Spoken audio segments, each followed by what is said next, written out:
Board of Directors, a California nonprofit mutual benefit corporation. Today is Tuesday, September 19th, 2023, and it's now 9:30 a.m. We are here in the boardroom as well as available for viewing on TV6, Zoom, and Granicus. I'd like to call the meeting to order, and I see that we have a quorum today. And we'll start today's meeting with our Pledge of Allegiance, led by Director Ralph Engdahl. Ralph? Thank you. All stand, please. Okay, say with me. I pledge allegiance to the flag of the United States of America and to the republic for which it stands, one nation, under God, indivisible, with liberty and justice for all. Thank you.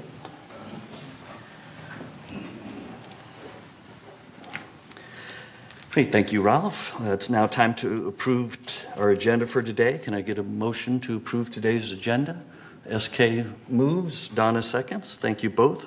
Are there any suggested changes to today's agenda? Okay, seeing none, we'll consider the agenda approved. We're now looking to approve the meeting minutes for 3 different meetings. Let's address each of them separately. First, can I get a motion to approve the meeting minutes for last month's open board meeting held on August 15th? Andy moves. Ralph seconds. Thank you both. Any suggested changes to those minutes? Seeing none, we'll consider those meetings approved by consent. Next, can I get a motion to approve the minutes for the agenda prep meeting held on September 1st? Ira moves. Ralph seconds again. Thanks. Any suggested changes? Great. Consider those approved. And then third and lastly, can I get a motion to approve the minutes for the special open board meeting also held on September 1st? That was where the board voted on some variance recommendations from the ACSC. SK moves and Chris seconds. Any suggested changes to those? All right. Seeing none, we'll consider those approved as well. We'll now move on to agenda item 5, which is a report of the chair. I just have a couple of brief comments to share with you this morning. First is to remind those of you who haven't yet voted for candidates to fill our open 4 board positions that are coming open this October to please do so. Board directors make many important decisions that impact you and make them on your behalf, so please vote for the candidates that you believe will best represent you.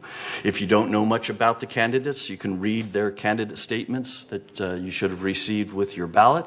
You can also watch the candidates share their recorded thoughts on TV6 on Saturday, September 23rd at 10 a.m.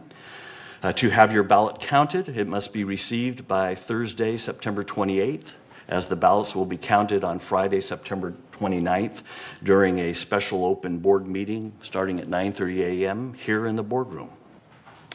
And speaking of important decisions that the board makes on your behalf, my second comment is to let you know that the board is planning on voting to approve the 2024 budget today, also known as the business plan. And that'll be during agenda item 12C of today's agenda.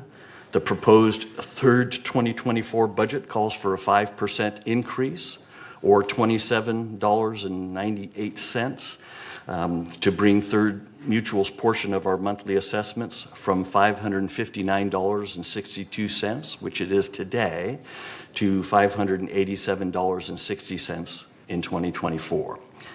GRF's portion of our monthly assessment was approved a couple of weeks ago by the GRF board and calls for an increase of 3.1%, or $6.91, taking it from $221.31 this year to $228.22 next year.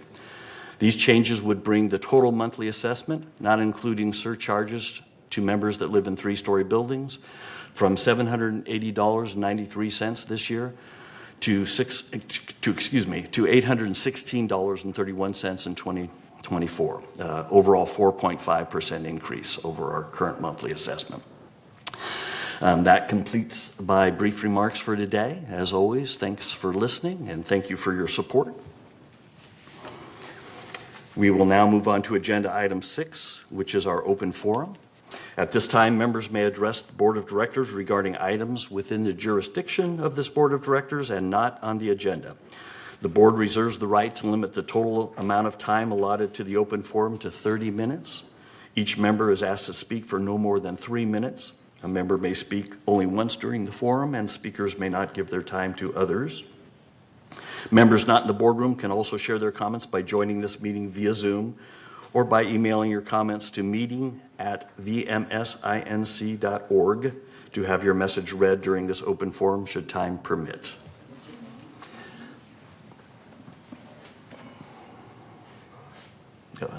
Okay, and Michaela, I'm assuming we have a member or two that wants to speak. First speaker is Chris Collins.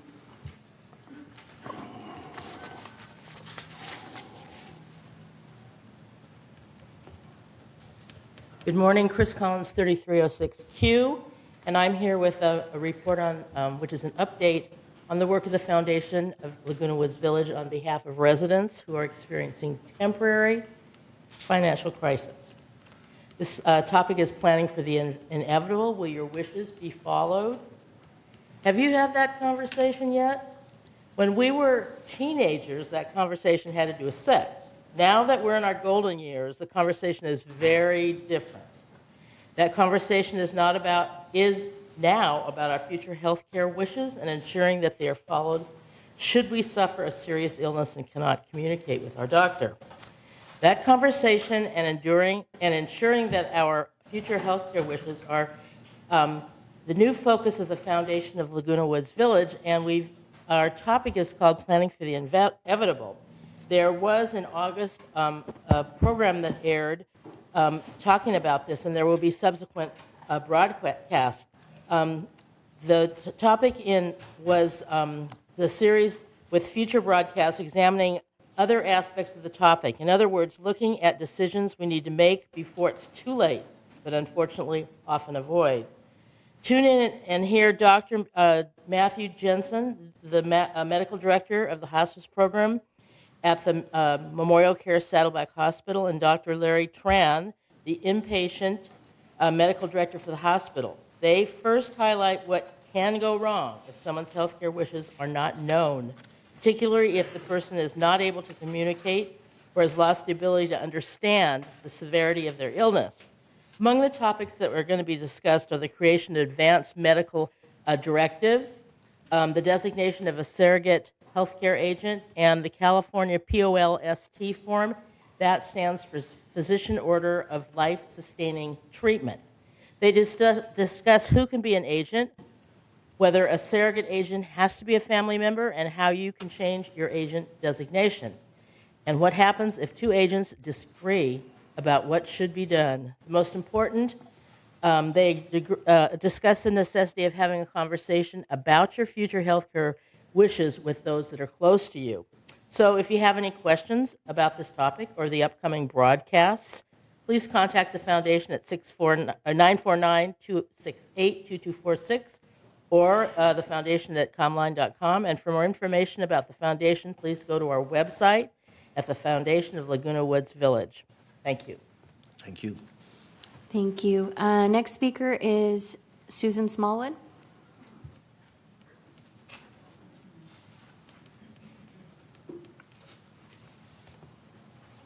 Good morning. Will we ever be able to get rid of this glass here? To the Third Mutual Board of Directors, I am once again concerned about the legal fees being charged in this community. At last week's special open meeting, Third's attorney, Mr. Roseman, and his two associates were on Zoom. They were incognito and not showing their faces and only their typed names. Roseman is fairly new of 8 months, and we, the residents, deserve to see who is protecting our board. I decided to see what this firm has been charging and went to our year-end treasurer's report of December 31st and saw that the legal fees were $329,000, which I know is mainly the former attorney's fees. It further stated that our senior residents had paid back $71,000 due to the compliance issues. That is another concern I have. When I examined our treasurer's report starting March of 2023, I found that there is no longer a separate report of our monthly attorney's fees, let alone what our residents in compliance have been paying back. I am requesting what are the monthly payments starting when Mr. Roseman's office took over and the amount of compliance paybacks. With regard to compliance, I am very concerned with the addition of 2 more employees. What is happening to our community that is causing such dissension? What can we do to make this a better community for our seniors and bring them together? I am also very upset with the unexpected firing of Mike Horton. For once, the alterations department was making great strides in helping our senior residents. Were his superiors worried that he was helping us too much? Were they concerned that something nefarious with that department would be disclosed?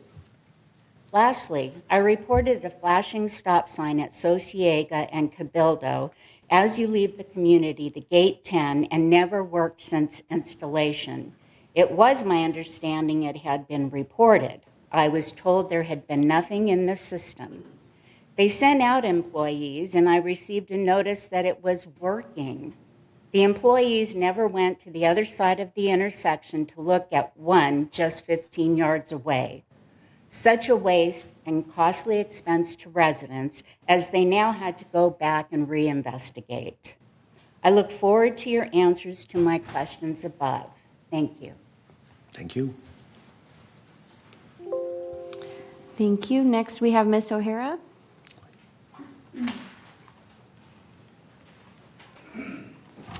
Good morning, staff and directors. I want to thank Siobhan for having Mike Horton, the former director of our alterations department, reach out to me to listen to my concerns I have with our vendors and PTP. He was extremely effective in streamlining and hosted several excellent town halls.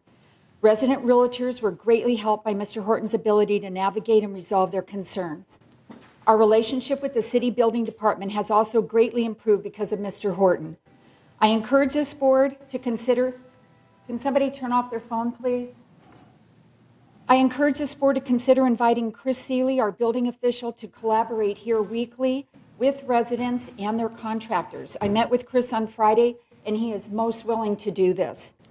I am extremely disappointed that Mr. Horton is no longer here, but very encouraged that he put in place a much-needed tracking system to manage contractors and vendors to ensure quality, compliance with contracts, specs, materials, and quality of work. 2 years ago, Prior to Paint tried to hammer smash our healthy wing wall. We pushed back as there was no sign of termites nor dry rot. Our building and entire cul-de-sac was being readied for painting. A vendor who seems to have a monopoly in here suddenly began installing gutters. Common sense says paint first, let it dry, then install if the flat roofs even need gutters. Please stop these vendors from installing just prior to our already unreasonable 15-year paint cycle, as our fragile exteriors need all the protection and best practices possible. My tenant received a knock on the door last week with a verbal notice. Gutters will be installed in December. Chris Seeley explained to me gutters are not required by code. What is required is that rainwater shed away from the foundation. Mine does that very well. Eric, the foreman of Lettner Roofing, is meeting with me today at 1 p.m. If a roofer or engineer is watching and available to meet me at my unit today, I would really greatly appreciate your support. 2131H Via Puerta. Isn't it time we invite vendor owners to VMS board meeting to introduce themselves? If we continue to keep them on their books, pay them millions annually, we deserve to meet them, hear their mission statement, and let them make their case as to why we should continue renewing their contracts year after year. Everyone in the business world receives, at the very least, an annual performance review, as outside competition is always looking for an opportunity.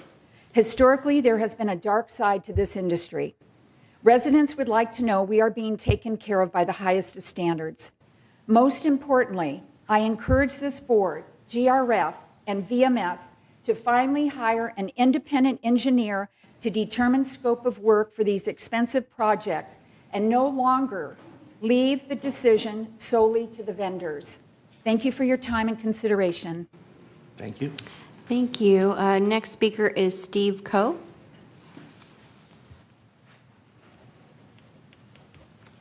Thank you, directors and members, and especially Director Park invited me to speak about the in moisture intrusion compliance matter.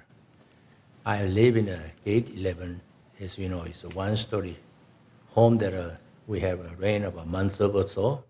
And this is for the first time the front door near the roof was leaking. I see the drip of little water around the ceiling, bulb rings, and the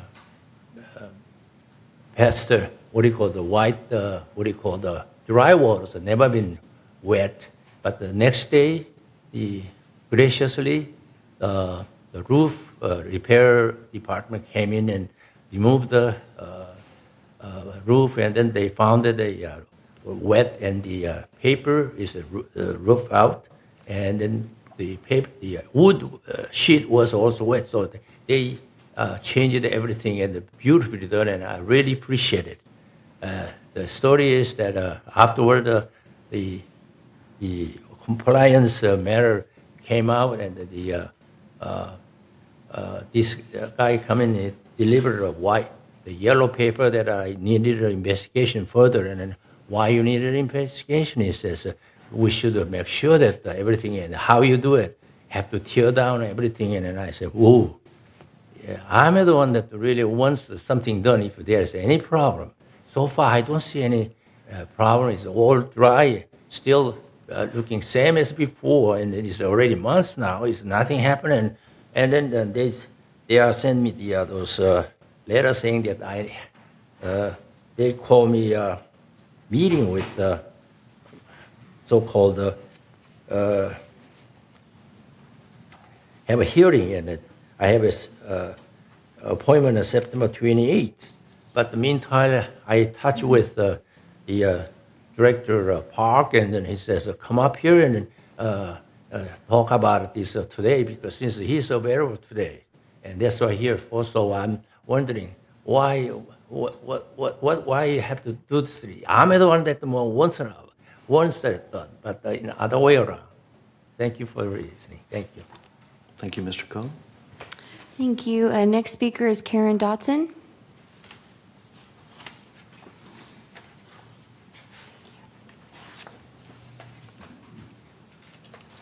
Good morning, everyone. Hope you're having a good day so far, listening to all of our complaints, and hopefully we'll get some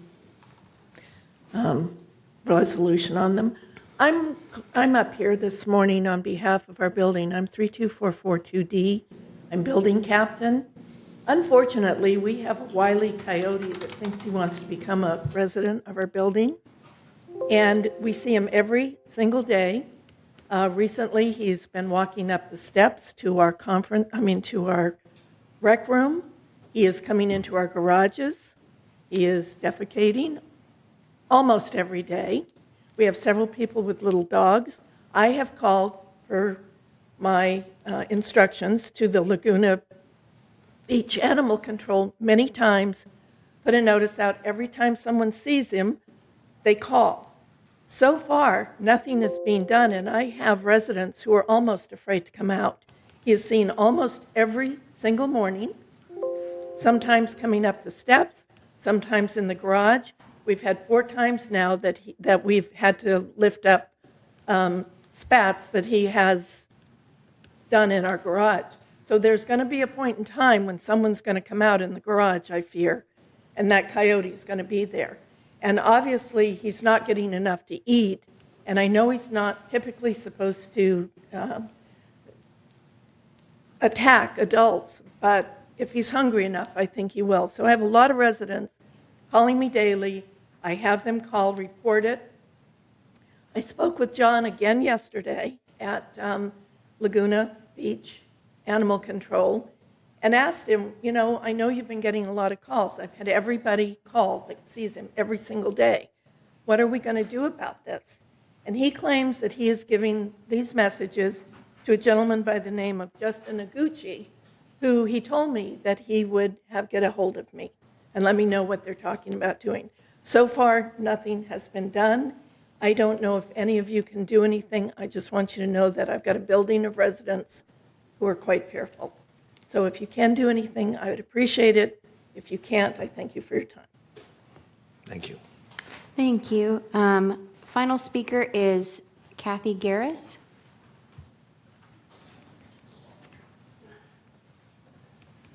Just had a knee replacement done not too long ago. Some of you might be able to relate to that. So I'm not getting around as well as I used to. 3138B, cul-de-sac 303. I came here today to ask your help to resolve an issue concerning damaged plants in the front of my home due to fumigation, which was done last month. I've exhausted all other areas that I can go to. I left the low-growing border of plants in front of my home were lovely, like the same ones that were in the back. When I returned, after being gone a couple of days for the fumigation, they were burned and in terrible shape. Some of the plants were trampled on in the front now, and the limbs were broken. Nothing has been done to mitigate the problem. My building is a four-manor, one-story building, and some of my neighbors' plants, again in the front, not in the back, are even in worse shape. It has been suggested that the heat from the sun, lack of water, etc., may be the cause. However, as I said, the plants in the back, which received almost constant sun all day long, are very healthy. And how could that be the cause in just a couple of days? In my opinion, the company that did the fumigation did not seal the tinting, and I've researched some of this online. They did not seal the tinting properly in the front, which caused the damage. And I feel they should be held responsible for replacing the plants. It's obvious that whoever did the tinting in the front did not seal it properly, causing the gas to come out, especially to the low-growing plants, and damage them. I understand we've been contracting with the same company for a number of years. Perhaps it's time to revisit that.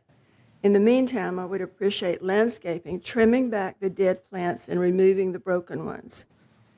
Thank you. And as a side note, I know some of you are being termed out, and I watch this board meeting every month, and I appreciate your service to our community so much, and I welcome all the new people coming in. Thank you. Thank you. And that is all for open forum. Okay, great. Thank you. Thank you, everyone, for speaking. Anybody have any responses to any of the members? Huh? Go. You don't have to. No, I don't have to, but Mrs. Garris, I did get a note this morning from landscaping saying that your plants will be taken care of on the next cycle, which is roughly 2 or 3 weeks out. That's their standard. If you were longer than that out, it would have been a ticket, but it still would have taken that long because tickets are around 3 weeks now anyway.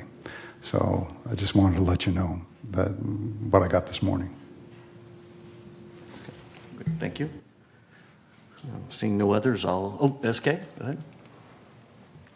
I just like to make a comment regarding Mr. Koh's complaint. I asked him to come to compliance hearing on this month, 28th, so that he can present again the same scenario. However, he was trying to avoid unnecessarily cost or expenses for not only the Third Mutual, but also himself. Once outside contractor comes into the home and to tear down the wall and everything, it costs Third Mutual for the drywall repair. And then at the end, he has his own cost to repair his own repair works. So all he was trying to do is avoid unnecessarily expenses. So please consider that complaint for the favor to our board. Thank you. And another one, I went to, I forgot her name, but I was trying to visit some landscape issues that we are facing around what we call 110 area. I was trying to go to Luz del Sol to find one residence I saw coyote was crossing in front of me. So that is big issue that we need try to solve it. But it's animal. I don't know what we can do about that. So we have to relocate them instead of killing them to someplace. Thank you. That's my comment. Okay. Thanks, SK. Yeah, oh, Moon's here. Great. Moon, you have a comment? May I? Thank you. Hello from Cambodia. Yeah, I'd like to comment on Mr. Cole. He approached me before I left, and then we had some talk about it. And this seems to me same my complaint about compliance department. It appears that there was some wetness and the leak around it, and then it was all repaired. And so there hasn't been any problem ever since. But the moisture intrusion people insist on tearing down, looking at more investigation. And then he said there's no need. And then now compliance people said he is not complying moisture intrusion people's request. So he's he got some letters from compliance. So it seems to me this is waste our time and the money of moisture intrusion people as well as compliance people, which I, most complained so many times already. So this needs to be considered, by the board, and I think the compliance letters to him to appear another meeting or executive meeting, and that needed to be reconsidered. Thank you. Great, thank you, Moon. All right, I'll just have I have a few comments as well. I'll just kind of chat about all of them, just what I will do about them, if anything. Ms. Collins, as always, thank you for sharing information about the foundation. Planning for the inevitable is a good thing to be doing. Ms. Smallwood, I will look into the legal fees and get you some information on that. Flashing lights, we're talking with staff about doing the job right the first time, so we will use this as an example of that, and how we can help get the right information the first time and then also go out and resolve the issue as well. As we get into the budget discussion, just real briefly, Third has made the decision as far as the budget to actually reduce our compliance costs by 25% next year. So the 2 additional people may be for other mutuals versus Third. Ms. O'Hara, thanks for your information. The out-of-order maintenance stuff is the one that I kind of keyed on, so I will be adding that to my list of things to work with staff on. Mr. Coe, your issue is a tough one. I will work with the maintenance and construction team to take a look. The goal of checking, it sounds like you had a leak, you noticed it inside your house. Things may look dry, but as part of the mutual's efforts to make sure that its property is good, that mold isn't growing inside up there that might provide some harmful smells and things going forward is what we're trying to avoid. But I'll work with staff to see if there's some different options that we might have rather than having to cut into things. Ms. Dotson, I'm not sure there's much we can do about the coyotes, but I will check and see as well. And then I think Ira talked about Ms. Garris's plants that are going to be restored soon. So thank you all again for your comments. I will follow up with all of you, as I mentioned, of those of you I mentioned, and we'll proceed. Thanks. Thanks again. I'm going to move on to agenda item 8. This board has requested that VMS assure us that the money that we provide them as part of our mutual assessments isn't being wasted as a result of fraudulent activities. Steve Hormuth, who is the Financial Services Director, is going to present us with some information regarding how our finance team works to prevent fraud via various internal controls that are in place. Steve, good morning. Thank you very much. Thank you for the opportunity. Go ahead and start off with slide number 2. So we'll begin with some quick definitions. So overall fraud, it's the Wrongful Deception Act, but the goal is for personal gain, but the key word in this definition is intent. So mistakes may happen over the course of business with regards to anywhere in life, but if someone has the intent to deceive, that's when it steps into the fraud category. Fraud prevention, let me go ahead and turn to my left if that's okay. So it is the steps that we take on a daily basis to mitigate those risks, of course. And in order to do so, consistent with other companies out there, your best practices consist of a series of internal controls. So, and again, these are policies and procedures that the business implements to mitigate these risks. Items consist of things such as bank account reconciliations, process approvals. When we write checks, there's multiple signatures, various levels of review. Next slide, please. The strategy that VMS takes, again, to mitigate issues of fraud is the implementation of internal controls. So you also have, beyond just policies and procedures in place, we monitor these internal controls as well as test them on a regular basis. And adherence to the internal controls provides the company with assurance that your processes are operating efficiently, that there's opportunities for, if someone were to identify something of a concern, that they have an avenue to reach management and announce themselves, as well as things such as a whistleblower protection. Those are all things that are included in our employee handbook. Next slide.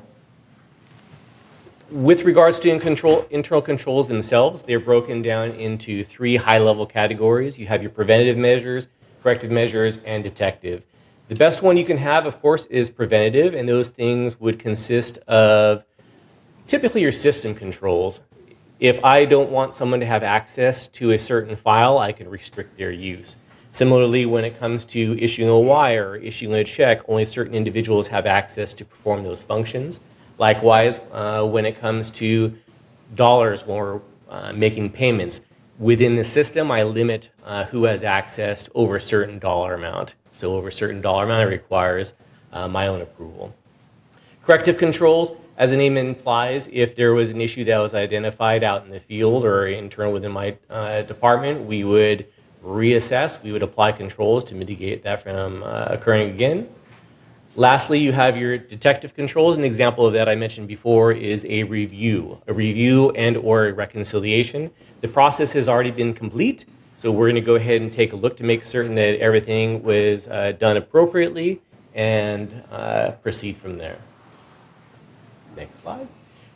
Lastly, again, so going to talk about our VMS strategy to manage fraud, we employ internal controls, and this makes certain that we are preventing any of your assets from being stolen, any fraud from being committed, and then overall, what we're striving to do is improve efficiencies. As we're working through our processes, if we find a gap in a process, we close that gap.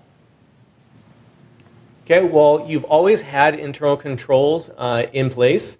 What we did in 2022, so last year, is we took a look and we documented everything in flowcharts to make certain that within VMS, everyone is aware of all the multiple steps that are included, and this allows us to go through and test those internal controls. Again, just repeat myself, you've had internal controls in place, but we didn't test them. So this flowchart documentation as well as testing documents allows that to take place in 2023. With regards to our goals going forward, we're testing all the financial processes first, because again, I mentioned that those processes were documented in 2022. We have objectives in the future to document further processes in the future, but we're trying to just put our arms around and test what we already have documented first. Next on that list is consultant observations. We had a consultant help us with the documentation processes last year. They identified a couple of improvements that that they identified, and we're making those improvements as suggested. And then, like I said a second ago, with regards to the work centers, as we finish up with the financial processes, we're going to be moving out into the various field operations and documenting those processes. Lastly, if something were to pop up, whether it was introduced via my team, one of the work centers, or through the CEO's office, we will attack it from there with an ad hoc project. Moving on to what was actually documented last year, we have all of our processes from a financial perspective broken down into 5 different areas. Financial close and reporting, that's typically what you think of when you think of an accounting team. We're booking journal entries, we're doing reconciliations, we are providing management reporting to all of you and all the other corporations, so those processes are documented. Similarly with human resources and payroll, clearly there's a lot of processes that are documented as part of those features, given the fact that salaries and employee comp makes up about 60 to 7% of your ongoing expenses. Long-term assets, not really so relevant within third, but with regards to GRF, you obviously have significant assets on your books. Procure to pay is a fancy way of saying going from the moment that we issue a purchase order all the way through to the time that we issue a payment to the vendors. So we have a lot of procedures in place. We have a purchasing policy that dictates when the board is involved, when staff is involved, and all the steps that need to take place in between. Treasury focuses on your management of your cash as well as your investments. Lastly, on the testing side, the first thing that you typically want to do, and maybe I kind of should have put that first, is a risk assessment. This is relatively consistent with most companies, but we took a look at your service company we provide to other residents. We focused on the various risks within the company. Again, most of those are the items that we documented above in the flow charts. We make certain that each risk has an internal control to match. That falls down to the next line item with the control matrix, as well as a control walkthrough and templates. So again, you have a risk that exists that is just inherent to business. And then we document and test the controls to make certain that those risks are being addressed. For within 2023, we hired an internal auditor. Again, she's going to be doing all the testing. She has significant experience. She's 15 to 20 years as an internal auditor, and she'll be reporting directly to Pam Jensen, who is our controller, sitting here in our audience. And then as well as if there's any things that come up, both Pam and Susan will address them appropriately. I'll pause here if there's any questions. I also have Pam here to help me address questions that you may have. All right. Anybody have any questions? All right. Well, I do, as always. A lot of words, but I'm not really sure what the result is. So have there been any fraudulent activities identified in both of your tenures here? So during our 10 years, so we had an issue with coins being collected from the laundry rooms. So we put in an internal audit. We put in additional processes. This is going back about 5 years. Beyond that, nothing of material nature that would be considered fraud. Okay. So, okay. And if I understand correctly, your controls today are mostly around the financial aspects. You're working to expand that to other aspects of the business that VMS runs. Is that a correct statement? What we've documented, yes. So we've formally documented everything within financial services. So I don't want to say that there's not internal controls in other processes outside accounting. Okay. But that's what's been documented, that's what's being tested.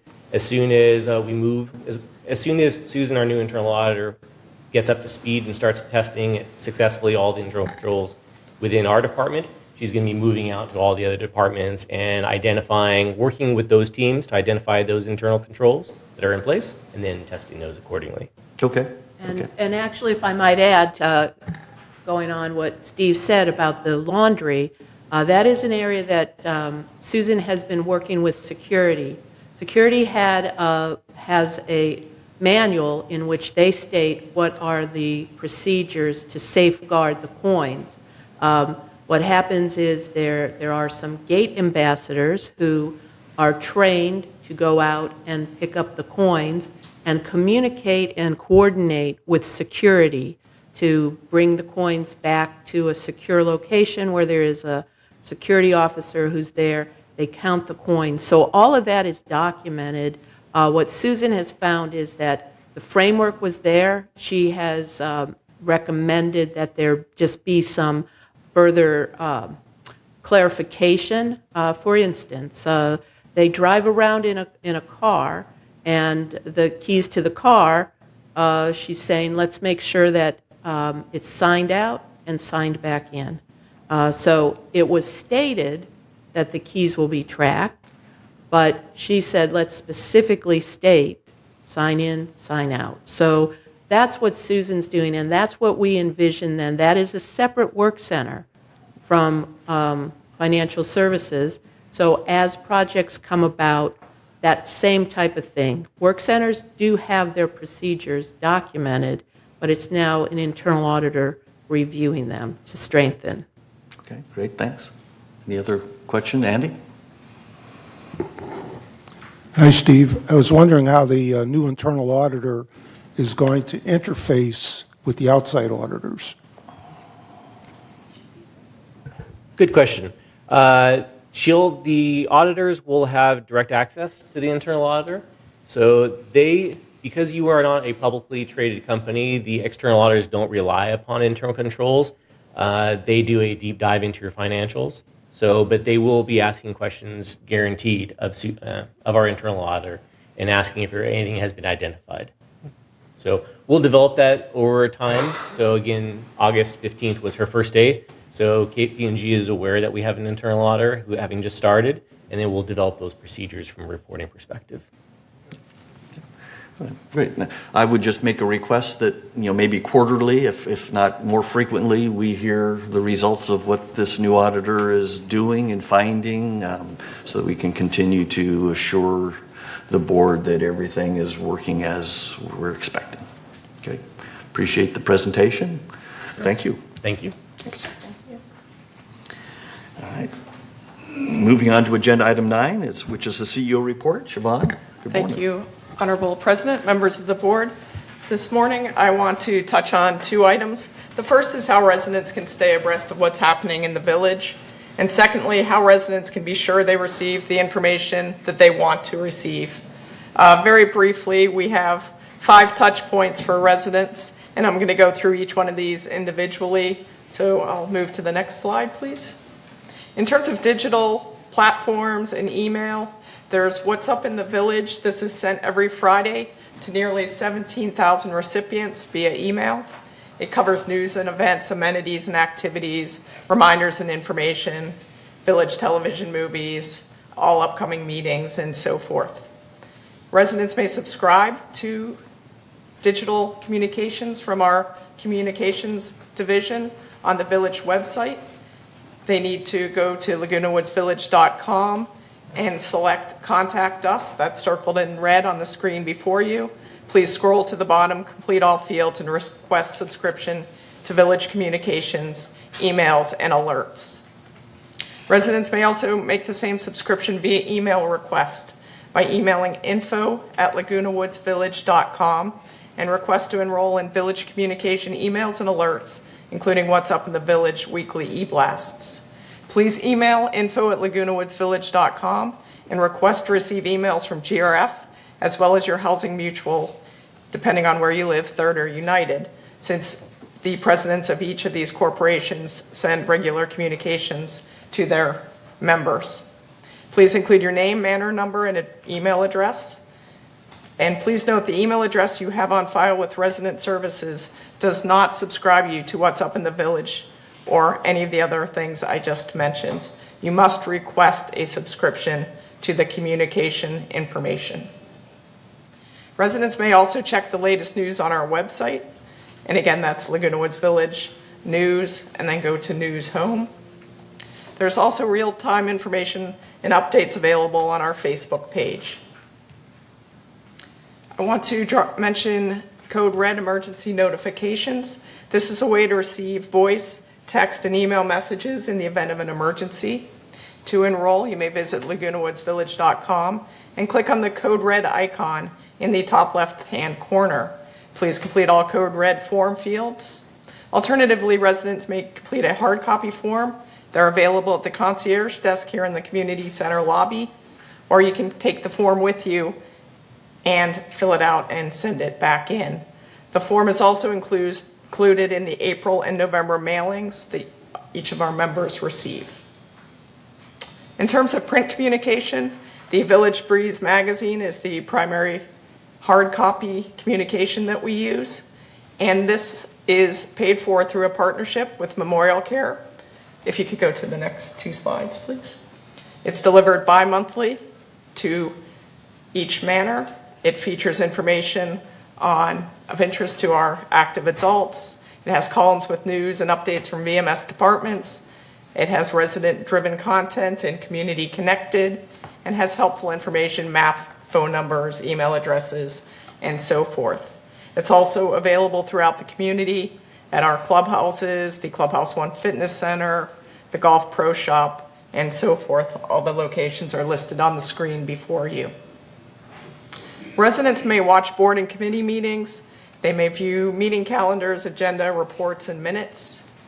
The meeting calendar and schedules are available on the website.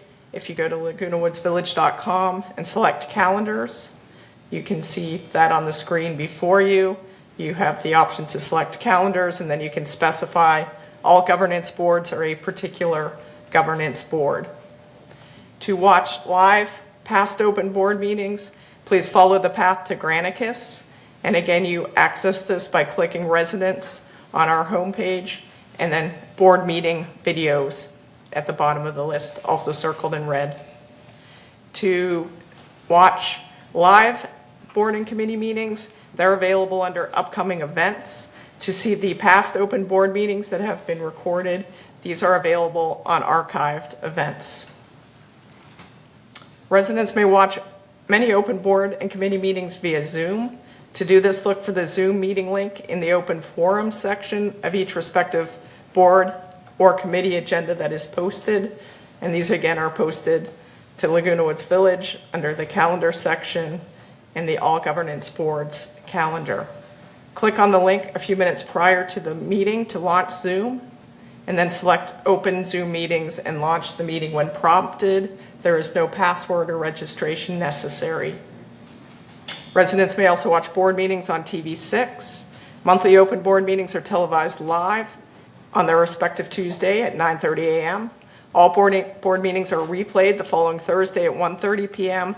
and the following week on Wednesdays at 6 p.m. Meeting recordings are also available on YouTube. The easiest way to access the Village YouTube channel is by pressing the red arrow icon at the top of our homepage on the website, as shown on the screen before you.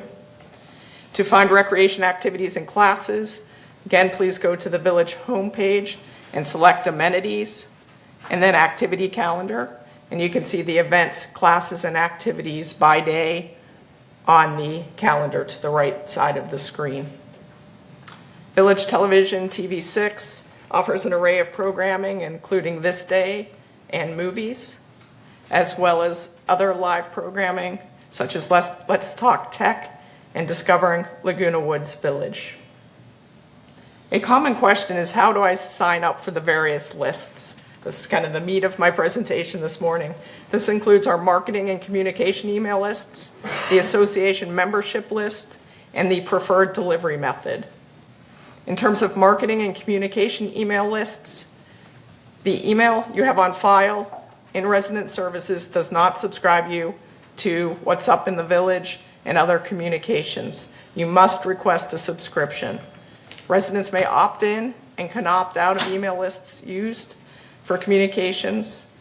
To update your email for the marketing purposes, you can email info@lagunawoodsvillage.com. You can click unsubscribe at the bottom of any Village email message to stop receiving. However, per FCC regulations, you will then need to resubscribe to village emails. In terms of the association membership list, this is the official membership list that resides with Resident Services. It is for business purposes other than village marketing and communication emails. Again, the two are not linked. You may update your membership information, including mailing address, phone, and email address by emailing Resident Services at residentservices@vmsinc.org. The association membership list email is accessible to the general membership via a records request through the CEO's office. And Civil Code Section 5220 allows members to make contact information inaccessible to the general membership. And to do this, members must notify the association of his or her wishes. They may fill out the opt-out authorization form that is mailed in April and November in the business plan and audit packets, or they can log into the resident portal to do this. All options are detailed in the opt-out authorization form that is mailed with the mandatory mailings. And then there's the preferred delivery method, which is established by the new Senate Bill 392, which mandates that an association deliver a document in accordance with a member's preferred method of delivery. To update your preference for 2025, you can populate the form that comes to you in November or April 2024 with your mailing preferences, or you may email your preferences to information@vmsinc.org. As a reminder, going paperless can save up to $7.50 per manner per year. And again, if we had 12,000 members who went paperless, this would save $90,000 per year. So again, we encourage people to go electronic if possible. And the preferred delivery method list does not affect the association membership list in any way. So it's, again, a separate item. Staff recognizes that lists and systems are complex, and we're evaluating ways that members can simplify the process of updating information, enrolling in the various programs, stating preferred delivery, and so forth. So please stay tuned on that. But that's an overview of what we have available, and I thank you for your time this morning. All right. Any questions? I see we have two. I'll start with Ira, and then Jim, and then Andy. I know in the past that when a new resident buys into the community, that it's been an automatic opt-out of everything. Has that been able to be changed to an automatic opt-in? That's kind of under my future communications, if we can just automatically opt them in, and then they would have to opt out. That's something we're taking a look at. Do you have any idea when that would occur? We're taking a look at all these options now. We have to research the pertinent laws and so forth. So Okay, we great. are working on it. Thank you. Okay, thanks. Jim? I do a lot of the new resident orientations, and this concise packet really seems good. I wonder if there's a way on the webpage we could have a drop-down that says new resident orientation and put this in as one of the subject matter where they could just go through this whole scenario. Because I think it's laid it out much, much better than having to search for it. And so it could just be a packet included and maybe a title under the subtitle drop-down, new resident orientation, have the whole packet that we normally use, plus add this to it as an addendum. We can certainly do that. Thank you for that suggestion. Andy? Hi, Shaban. Recently, you mentioned a reorg of sorts in the marketing and communications area. I don't know if I've got that right. What does that mean for communications to residents? There will be no change to communications for residents. What we did was eliminate a department and split the department in two parts. The broadband services part went to the general services department, where Paul Ortiz is working now with General Services Director Robert Carroll. The communications piece is residing in the CEO's office. It is headed now by Elise Rothrock, our communications manager, and she reports to Catherine Laster in the CEO's office. But there is no change whatsoever to how we communicate with our residents. Thanks. All right. I had a question, and then I'll ask if there's any questions from third members.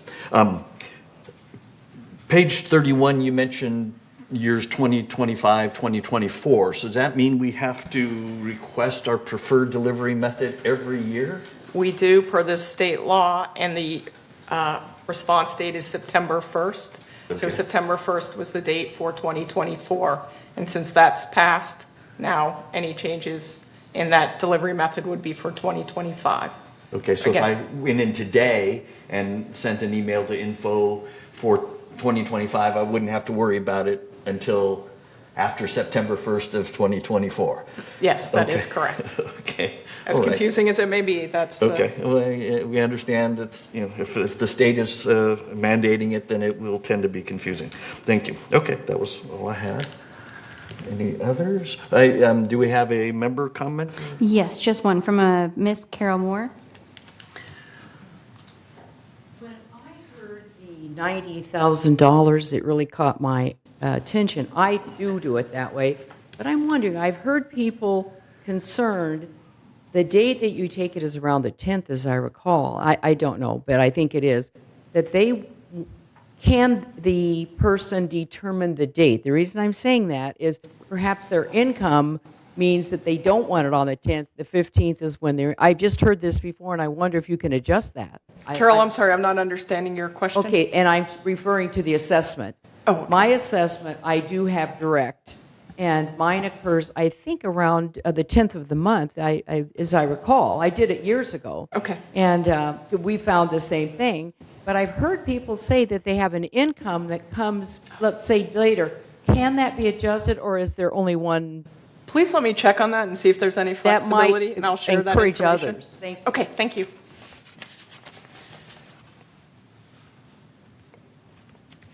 Okay. Thank you, Ms. Moore. I'll make a note of the question as well. And she was essentially easy pay. Can you determine the day that the payment is extracted from your bank account? So, I'll want to know the answer as well for one of my future communications, perhaps. All right, any final questions for Siobhan and her CEO report before we move on to agenda item 10? All right, moving on to agenda item 10, the consent calendar. All matters listed under the consent calendar are recommended for action by committees and will be enacted by the board via a single motion. Today, the consent calendar consists of ratifying the preliminary financials for the month of July 2023, approving a landscape committee decision denying the removal of a tree, and approving a variance request recommended by the Architectural Standards and Controls Committee, or something like that. So those are the three items really on our consent calendar, I believe. Can I get a motion to approve the consent calendar? SK moves. Ira seconds. Thank you. Are there any questions from any members regarding the consent calendar? Okay, all right. Any objections to approving the consent calendar? It's kind of how we normally do that vote. Seeing none, consider the consent calendar approved by consent. And we'll move on to agenda item 11, where we'll discuss unfinished business.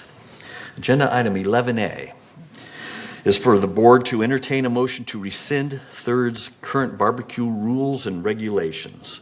This proposal was forwarded to the full board by the Resident Policy and Compliance Committee, although the Resident Policy and Compliance Committee's vote was not unanimous when they voted for whether or not to present this forward. Last month, a majority of this board approved these changes for 28-day member review and comment. So today we'll be voting as to whether or not to rescind Third's current barbecue rules and regulations. So to start us off, I'm requesting Chris read the resolution for us. Okay, before I read the resolution, I just want to let you know that there's the reference to the committee is incorrect. It should be the it should be Resident Policy and Compliance and not Compliance Ad Hoc Committee. Okay? Barbecue grill rules, and regulations. Whereas on March 16th, 2021, the Board of Directors adopted the barbecue rules and regulations to set forth guidelines for the use of barbecue grills.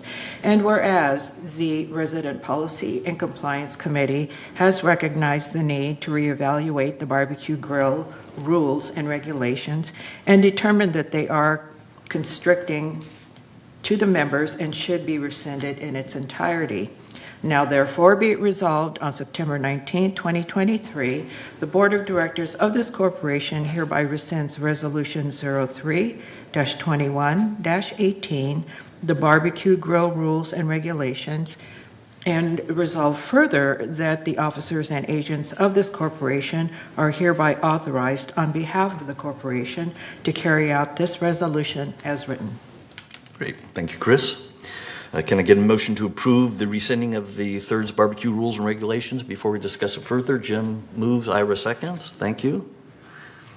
All right. Any questions, comments from members of the board? Andy?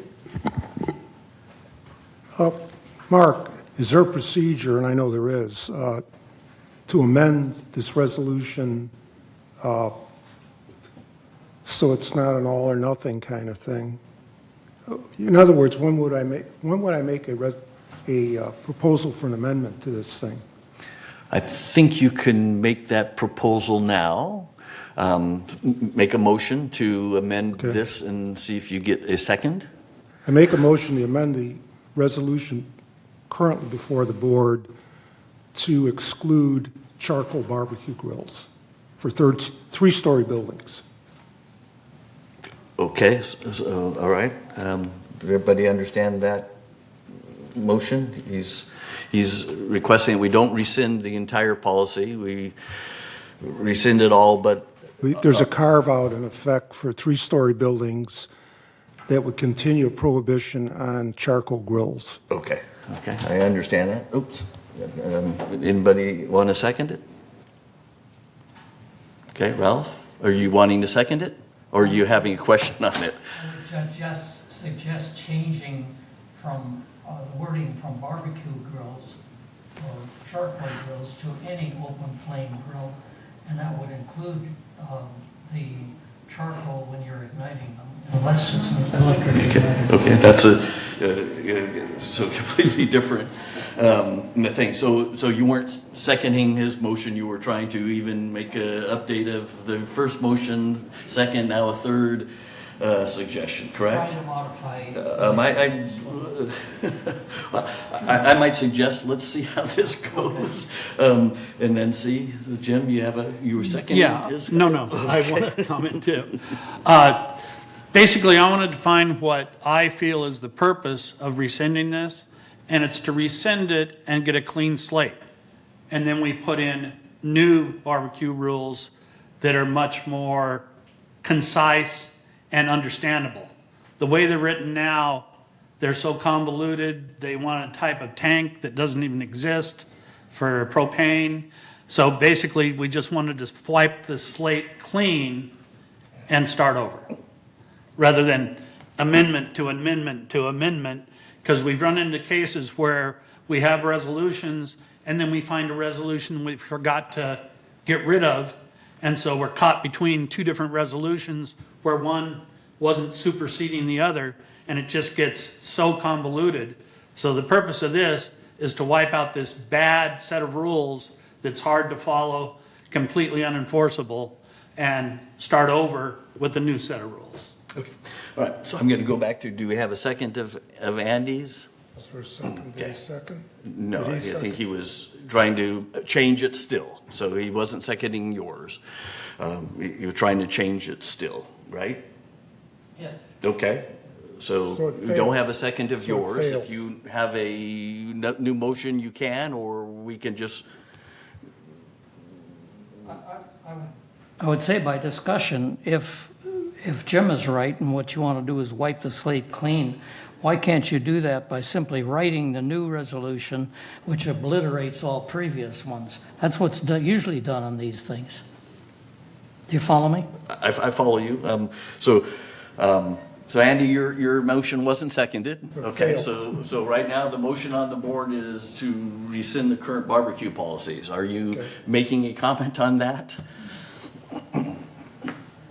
Or are you trying to present a new motion? I'm sorry. I'll just say I'm making comment on that in Okay. relation to what Jim just Okay. stated, as far Okay. as wiping the slate clean. You can do that as part of the motion when you do a new one, when you put the new one in. Right. It obliterates everything previous to it, that's all. I hear you. I'm just not sure we have So that's agreement an- as what the new motion, That's an what the new argument. rules would be. So I think that's the issue, is do we extend the existing barbecue rules while we work out what the new rules should be, is one option. The option really that's on the table today is, as Jim said, get rid of all rules and then start anew. So what I had to say then was really part of the discussion, not a motion of a new. Okay, that's what I thought. Okay. Any more discussion from board members? Donna? Yeah, just to give us the time to clarify, I recently discovered on the internet a statement that says retailers and suppliers must remove lighter fluid and charcoal briquettes from store shelves in Los Angeles, Orange, Riverside, and San Bernardino counties by January 1st. If in fact that is correct, that will take care of itself if you won't be able to buy charcoal. I got a big garage. Sorry. Yeah. So I think there are some things in the works, and what was interesting is that is apparently part of the Clean Air Act, and the relationship to that as opposed to a fire ordinance, which I thought was interesting. So certainly as we do this, we ought to clarify where the state is going as well. Sounds good. Sounds good. All right. So Andy? It does say in our bylaws that anything we decide is still subject to any other rules out there by a legislative body. In other words, we could allow stuff, but if the state or the county or the city doesn't allow it, that overrides anything we do. So in this particular case, we would be allowing all kinds of barbecue types. And let's say, as Donna said, the rule comes up. Is this rule for sure, or is it they're talking about it? It looks like it, but you never know. We'll have to look into it. We have to investigate. I just discovered it last night. Okay, so that's an iffy thing. I just want to ask, if we wipe the slate clean, where's the guarantee, where's the promise that we'll look at this in a quickly? I would hate to see this just die because we don't look at it again. Who's going to champion this? Who's going to look at where's the promise that when we look at these rules, if we get rid of them all, where is the promise and when that we'll look at exceptions? I will ask Jim if he has any thoughts, since he was the one who raised the point of rescinding and coming up with new, cleaner rules. Are you going to make a motion after, say, if we voted to rescind this, would you make a motion that the Resident Policy and Compliance Committee at its next meeting start looking into the barbecue rules? Yes. Okay. And my idea is that the briquettes, charcoal, could only be allowed in single-story buildings that are standalone or duplex, that all the multi-story buildings not allowed to have charcoal briquettes.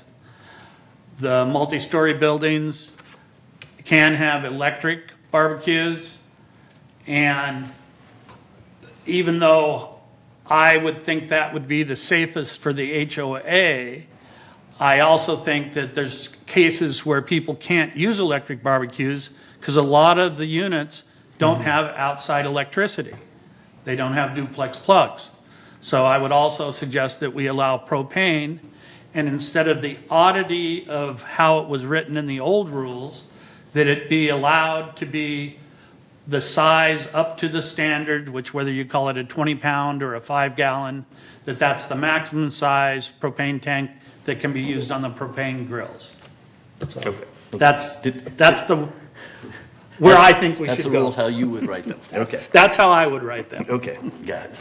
Okay, so we've got a statement that you'll Yes, so I think. do it next time. Yes, so I think the promise you're looking for, that how it's going to proceed, he's kind of saying, he's promising to make a motion based upon the results of how the board votes on. Yeah, and of course, it'll be a thorough review. We'll get input from the residents about this.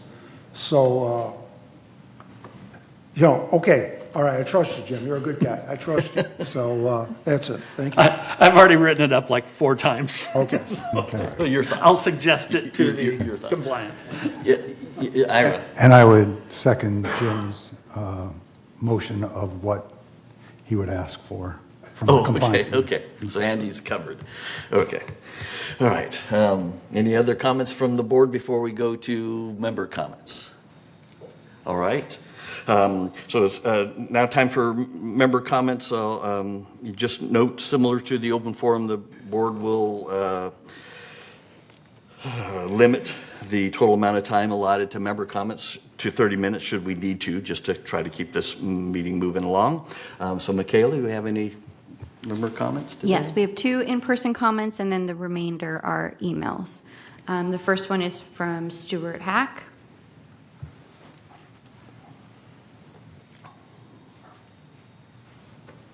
Hi, Stuart Hack, 2393, 3D, and I'm here speaking on behalf of the Gardenville Association.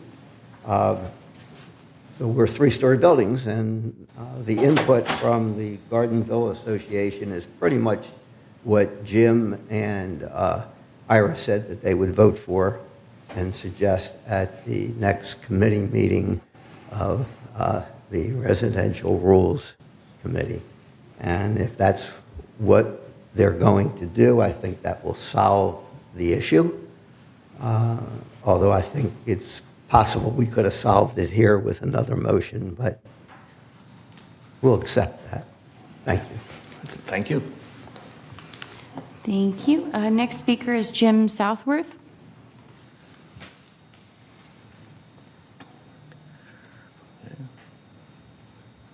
Good morning, President, board members. No lengthy written reports today. I've submitted 2 before and will stand by them. I support the motion to rescind and stand on those prior communications. I requested data about 10 days ago, and last night I received data from staff, a couple spreadsheets, answers to questions. I only made 2 copies to pass out to you. We have them. But I think it's pretty clear that the data does not support the current prohibited rules. They're overkill. Regarding the charcoal, I don't really support it for 3rd-story buildings because I'd be concerned about the dumpster fire issue. Okay. Let's see. This data would, when you look through it, you don't see a whole lot of fires happening. You see complaints. You can't really nail this down to this is a serious problem, not even a minor problem. It would support, as I've suggested before, an education program, a basic education program. Because looking at some of the stuff, it's, where there have been calls or complaint, is mishandling of it, and relationships between neighbors could be better. So that said, the biggest issues I see are the 20-pound tank issue, because virtually all barbecues now are prohibited in the village because they don't comply with that. The other thing is the building grill separation requirement is unsupported, completely unsupported. And that does make grilling pretty tough in many cases. In fact, most of the 3-story buildings, patios outside the recreation rooms, is west of Moulton Avenue. Those patios are quite narrow, unless, of course, you would like to support us building wider patios. So I do not own a grill. I used to have them. My son has them, but I don't have any intention of buying a grill personally because I have an enclosed balcony. I did have one when I lived upstairs on an open balcony, but I don't have one. However, our building committee might be interested in buying one for our recreation room. And there are three other people in our building that either have or had grills. So there is an interest in getting rid of this. There is an interest in being able to do our thing. Thank you. Rescind it. Thank you. We start later. Thank you. Next speaker is Teresa Keegan.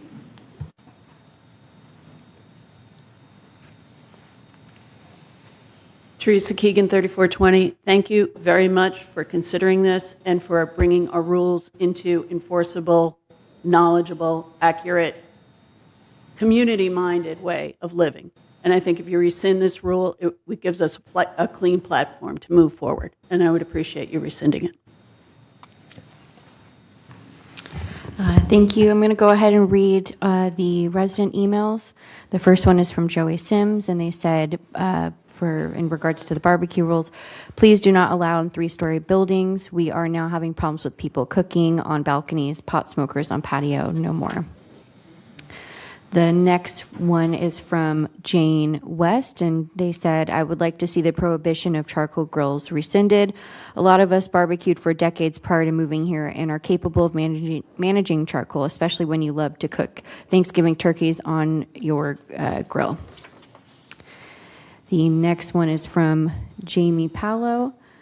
Dear Third Board, I am in support of rescinding the barbecue rules. I oppose excessive rules on this matter for many reasons. During electric outages, a propane barbecue is an alternative cooking source. Next, a smaller propane tank is not readily available or sold nearby as standard and increases the number of tank fillings. Thus, the number of potential propane leaks as compared to the standard tank size. Regardless of tank size, if left on, the propane will burn off eventually, whereas an electric grill is a danger as long as it is plugged in similar to our electric stoves. Risk of physical burns can occur if shut off is forgotten. Last, with the age and ability range we have in this community, I feel the majority of those choosing to use barbecues would be those capable of physically being able to do so and able to follow basic common sense practices. In conclusion, micromanaging those desiring to cook outside limits our retirement experience. Too many rules dissuades people from wanting to live in this community. I vote to rescind the barbecue rules. Let's keep as many freedoms as possible and enjoy those outdoor barbecues. The next one is from Beverly Generou. Please be mindful that many in the village suffer from pulmonary problems, COPD, allergies, asthma, and other breathing difficulties. Smoke can exacerbate these problems and be a real health hazard to seniors already coping with compromised health issues. The rules relating to barbecues were put in place for a reason. Smoke is not just an unpleasant nuisance when it is coming into our homes. It is a real threat to those with existing illness and can create new problems, lung cancer for others. Again, please rethink removing these restrictions in our community. Next one is from Carol Tanner. My opinion is that open flame barbecue should not be allowed in multi-story buildings because an accidental fire could spread so quickly. That is the only restriction I suggest. From Elaine Grist, the residents of Calle Azul, a 3-story building, have been delighted with our barbecue grills. The grills are kept safe, clean, and are used with consideration of our neighbors. They have been the source of food and fun that have brought our neighbors together. Please ensure they remain available to us. From Joe Silva, Dear Third Board, I would like to express my strong opposition to the proposal to rescind the barbecue rules within our association. The recent email regarding the issue noted that some members of the committee felt that they were too restrictive and not easily enforceable. While I understand the desire for less restrictive policies, it's crucial to consider the potential consequences of relaxing these rules. We have observed that certain existing policies, such as the no fruit tree planting rule or watering rules, are not consistently enforced. However, it's essential to recognize the barbecue policy differs significantly because violations can lead to catastrophic loss of life and property. I reside on the second floor of a 6-unit building, and my immediate neighbors below me and next door both use charcoal barbecues, often employing accelerants to starting their fires. While I appreciate their careful handling of the fires and their infrequent use of the barbecues, I must admit that I do feel some unease knowing that flames below my balcony are being fueled by accelerants. Mistakes or distractions can occur, and the consequences could be disastrous. Additionally, as an admonishment to residents, I would add the following clause: fire liability. In the event of a fire caused by barbecue activities, the responsible resident will be held liable for any and all damages to units, common areas, and property resulting from the fire. Having these rules in place serves as a reminder for residents to prioritize safety and facilitate self-regulation among impacted neighbors. It is also crucial to make these rules widely available before the start of the barbecue season through channels such as TV6, emails, The Globe, and The Breeze. It's worth considering whether different rules or exceptions might be appropriate for standalone units or single-story buildings, but in multi-story units like ours, the potential risks are far too significant to justify removing safety regulations.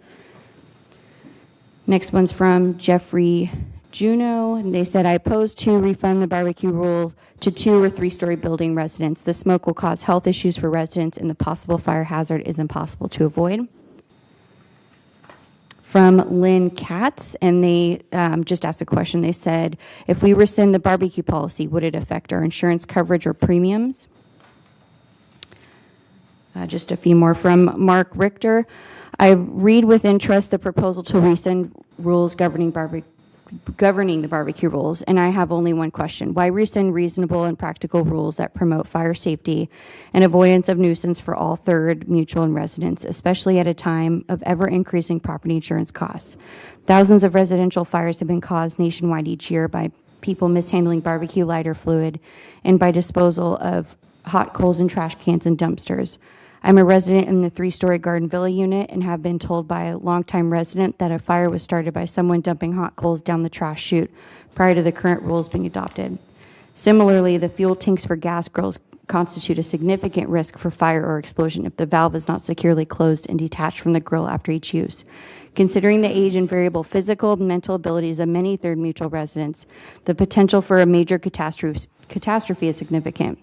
Continuing to prohibit charcoal grills and requiring gas and electric grills to be at least 10 feet from building exterior walls and never within breezeways and balconies seems prudent.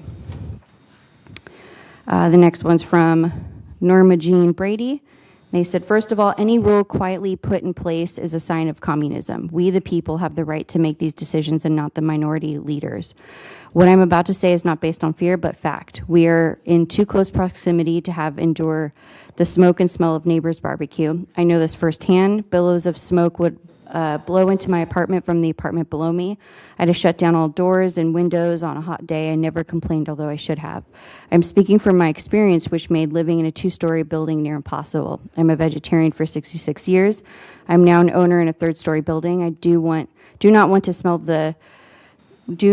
smell of burning flesh near around me. It is repulsive, to say the least. I'm sure if we can't have gas stoves for safety reasons, why would you want barbecues in such a close proximity of neighbors? The solution is an easy one. Make a family picnic ground with benches and overhead protection from the sun where all residents can go to barbecue. My first choice would be where the old Leisure World Globe stood. Plenty of space and easily accessible to all residents. The time has come for people to be more considerate of their neighbors, especially the ones that do not barbecue and do not want to smell the barbecue smoke. Thank you for your kind consideration in this matter. We have one from M. Variel. They said, I agree with some board members' opinion that the current regulations are too restrictive and not easily enforceable. The safety tips are excellent. Members can benefit from it posted on the website, and they said to please rescind the current barbecue regulations. And then the final one is from Diane Triantis, and they said, barbecues, the elimination of grill restrictions in garden villas is a very bad idea. Allowing grills with charcoals and flames is a fire hazard in such close quarters, not to mention a smoke irritant in multi-level building. This also applies to 2-story condos with individual units on ground floor and second floor. I think it's okay to allow open flame grills in single-level units only. And that is all for the member comments that were emailed in. Thank you. Any final comments, questions before we vote? Yes, Ira? More of a comment. I think it'd be prudent, no matter which way the vote goes, to have the handout from the OCFA to be put in the new resident packet as well as be put online for grilling. They have a one-page handout that would be good to have for new residents as far as grilling safety, and just to have it online in case people want to look there. What's that? I had to walk out. So what is the current motion we are voting on? The one in the agenda to rescind. Because Andy made... The one in the agenda to rescind. Andy did not get seconded. Oh, it did not get seconded. Okay. Right. Okay. Anything else? All right. It's now time for us to vote. We'll see if it's going to be done electronically or not. There's a screen in front of me. Yeah, I mean, there's a screen in front of me, but nothing happening. I'm not seeing the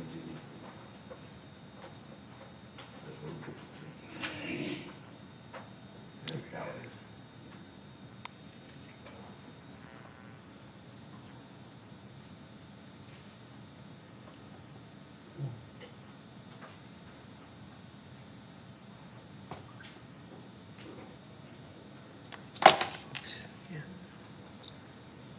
Mine is still not working.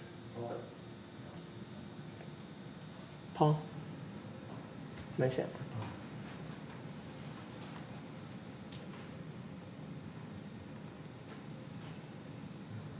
Okay. I ask a question? All right. The motion passes to rescind. Vote of 8 to 1 years not working. Mark. Mic is not on? Oh, thank you. I thought you were pointing to your screen. So thank you. So the vote is it passed 8 to 1. I was the one that voted no. Again, mainly right now we're having no rules. I think we could have, as Mr. Hack suggested, probably come up with a way of revising the rules to what hopefully we will momentarily talk about without rescinding and starting again. But that's neither here nor there. Do I have any final comments, Jim? Well, does it need a motion for us to let the compliance or whoever resident policy yes, we would. That we would like to rewrite them to where no charcoal wood fires in multi-story buildings. Okay. Why don't you send, so, and Ira, you're going to second that motion, are you? Yes. So let's not get into the exact specifics, because everybody may have different views Right. than yours. Send yours to me if any board member has any that they want to, and you aren't already on the Resident Policy and Compliance Committee, send them to me. And I chair the Resident Policy and Compliance Committee. We'll meet next Wednesday, and we will start talking about new, improved barbecue rules. And I have. Does it need a motion? Yeah, you made the motion, Ira seconded it. Anybody disagree with that? Motion to send it to the, what's it called, resident? To have the Resident Policy and Compliance Committee come up with new, improved barbecue rules. Yeah, okay, good. Okay, thank you, Jim, Ira, and everybody else. Okay. Moving on to agenda item 11B, and thanks for all the member comments as well. Agenda item 11B is for the board to entertain a motion to approve a revision to Third's electricity usage reimbursement policy. These updates were suggested by the Maintenance and Construction Committee. Last month, this board voted to approve these changes for 28-day member review and comment. So today we will be voting as to whether or not to approve these changes for implementation. Chris, could you read the resolution for us, please? Yes, revised electricity usage reimbursement policy. Whereas Mutual has historically reimbursed members for electricity consumption related to the restoration of manors as a result of moisture intrusion, as well as for excess electricity consumed due to hot water supply line leaks.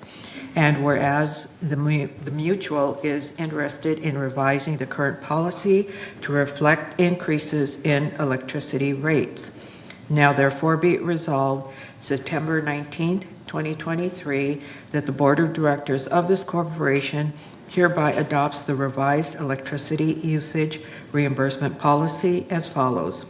For moisture intrusion events where dry down of property is required, the mutual will reimburse for electricity used based on the amount of money that the resident spent in excess electricity in the month of the event versus the average cost of the prior month and the month following the event. This average would be subtracted from the amount of the electricity bill for the month of the event. The remainder would be the amount of the reimbursement to the resident. For hot water leaks where excess electricity has been consumed, the mutual will reimburse for excess electricity consumption based on the same method used for moisture intrusion events. All reimbursements will be charged to the disaster fund. Resolve further that Resolution 03-18-45 adopted March 20, 2018 is hereby superseded and canceled, and resolve further that the officers and agents of this corporation are hereby authorized on behalf of the corporation to carry out the purpose of this resolution. Thank you, Chris. Can I get a motion to approve the revised policy before we discuss it? So Ken? moved. Jim moves. And Chris seconds. Thank you. Are any questions from board members regarding this? Okay. Any comments from any members? All right. Okay. Now it's time for us to vote on whether or not to approve this updated policy.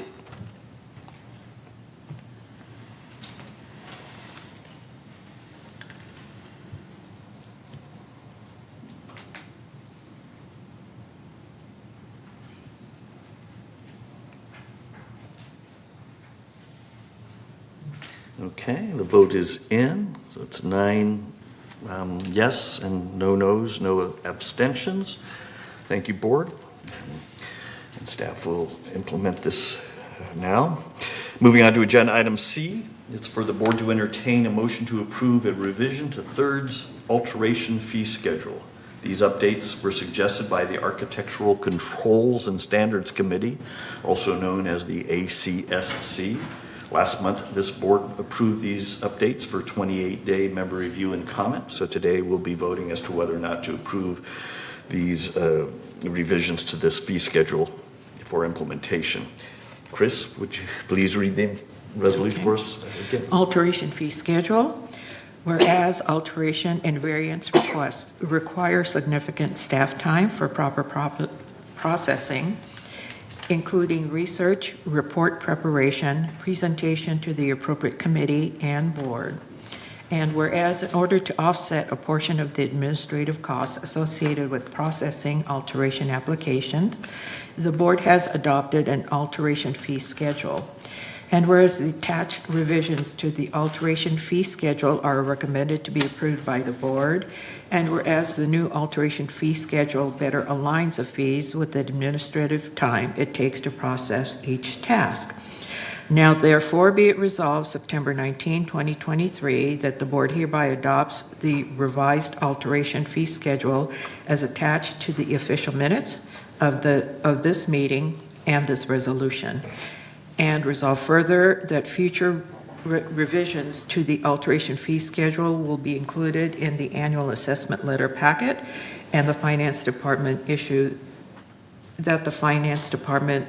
issues every year in November under the architectural review procedures section of the annual policy statement.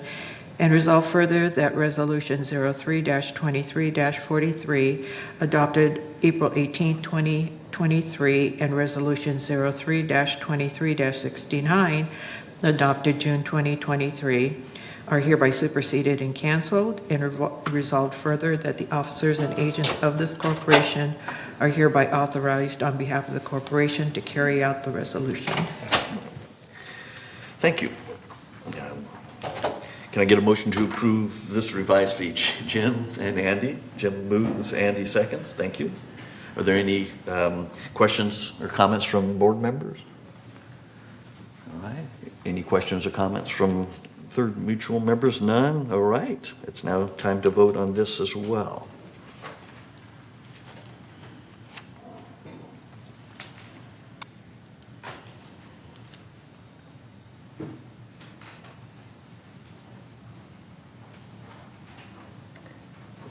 Okay, so the vote is in. This is 9-0-0 as well, unanimous vote. Great, thank you, board. We'll now move on to agenda item 12, which is for our new business items. Starting with agenda item 12A, it's for the board to entertain a motion to revise the administrative fee for damage reimbursements. This proposal was suggested be forwarded to the full board by the Resident Policy and Compliance Committee. Today, we will be voting as to whether or not to submit the revised admin fee forward for 28-day member review and comment. I'm not sure if anyone from staff needs to talk about anything. Looks like Bart can, so he'll just kind of summarize it for us before we ask for a motion. Good morning, board. So this is a proposed revision so that it covers a gap between a $0 amount and $1,000, and it establishes a new fee that starts with $20, and from then on, it will be a 10% amount that will be applied. So it cleans up how this is assessed, and it covers staff's time that is spent processing these claims.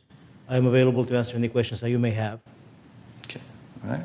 Anybody have any questions of Bart? Okay, can I get a motion to approve this updated admin fee? Ira moves, Jim seconds. Thank you. Any questions, comments from members of the board? Okay. All right. Any comments, questions? All right. Then let's vote. I'm happy to move things along. Again, we're voting to submit this forward for 28-day member review and comment.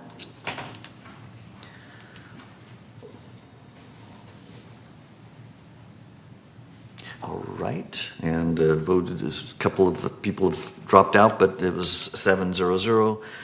So we'll consider this approved and move on to agenda item 12B for the board to entertain a motion to eliminate demolition consent requirements and associated fees when requested.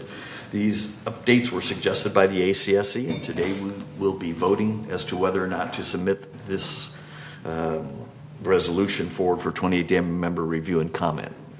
So Bart, maybe you can tell us a little bit about this.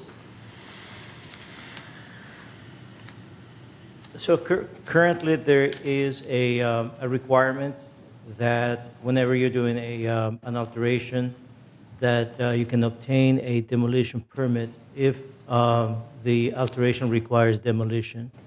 Some of our members and members of the board have indicated concerns with this additional requirement. Again, our goal is to streamline the process and reduce the time that it takes to process mutual consents. It has been suggested, and this is what this proposal entails, that the requirement for a demolition consent be removed as well as its associated fee. There are some qualifications before that, and that is that any requirements of demolition are still going to be enforced or incorporated into the mutual consent, so it is processed all at once. And it does not, by its action, by removing this action, waive any regulatory requirements that the city or any other regulatory agencies may impose for the demolition. So as it is proposed, it will require that the member submit a complete mutual consent application packet before we can issue a mutual consent.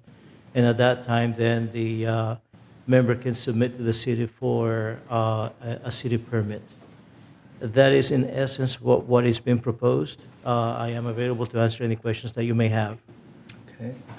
So the key one I have, is this an option? Do they still have the option of requesting a demo-only request so that they could start the demo prior to having fully utilized available plans to submit for the MC? As proposed, it does not. However, it can be modified to allow for exceptions. Okay. Okay. Got it. You have a question for Bart?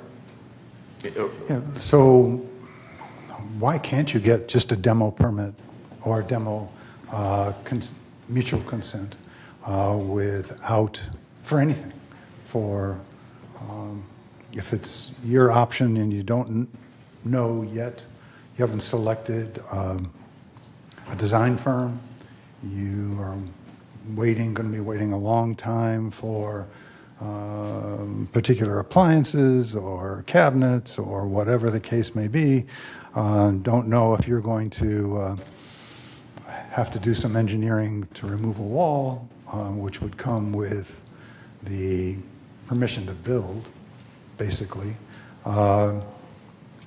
Why couldn't I strip down my unit to the studs and let it sit for a while I did all this and be ready for construction whenever that came around? You are allowed to do that now. Okay. With the current fee schedule that we have in the current procedures, you are allowed to submit an application for a demolition consent, and you can start that process, whether it is finalizing the plans or if there's an impact to regulated materials, to start your survey and plan and submit it for review. So that is in place, but there's a fee associated with that for the time that we spend entering the information into the system and monitoring that the work gets completed before they apply for a mutual consent. So what you're saying is that I could skip the alterations department, mutual consent for demolition, go directly to the city? No, I'm sorry, and I apologize for that. No, it will still require that you apply for and obtain a mutual consent from manual alterations at the current time. For a demo? For a demo. Just mutual consent often means the other work. So in his example, as well as the question I had, there would be two mutual consents, one for a demo, and then once the plans and everything was in place, another mutual consent for the renovation, if you will. Correct. Okay. Does that answer your question? Well, that already exists, so I'm not sure what this is all about. So I'm a little murky on it. Okay, so I believe this is if somebody already has the full plans and doesn't want to separate the demo from the plans, this would be a way for them to request one mutual consent for both the demo and the renovation, and they wouldn't have to pay the demo fee, and staff wouldn't have to process twice two mutual consents. That's my understanding. Is that correct? Okay. Okay, great then. So then it's almost like, do you need to if you're going to do it all at once? I mean, so, all right. It's good. Okay. Mark, Yes, Kush? this might make me think differently if we can go and get a demo permit without submitting, sorry for using the word permit, but you know what I mean, without giving the new renovation plans, we could end up with a situation like we have in some location where somebody cut the wrong beam and the unit upstairs starts to sag. Do you understand what I mean? That would require engineering from the city. Correct, but we set But, up a and they, board- so you wouldn't be able to get a demo permit from the city? That is what I'm trying to determine, that if you tell somebody, go demo it, and you don't require more permission for the new plans until you come up with the new plans, that means the demo crew went and No, did a demo. so as without- Bart had, because the engineering is going to be in the reconstruction, you can't take it apart until that's been approved. That would not be allowed under demo unless you had the engineering. And Jim may have It has to be clear explain it properly. as well. You still have to get a demo permit from the city. They can't just go in and start demoing. I understand, but. So all that process is being transferred to the city instead of us for the demo permit. It has to be clearly mentioned that you cannot break this or that, or cut this beam or not. It should already be in place. Okay.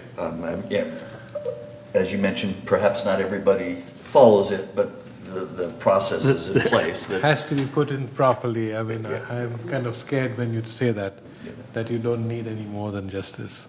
I mean, it's what we have today. Yes.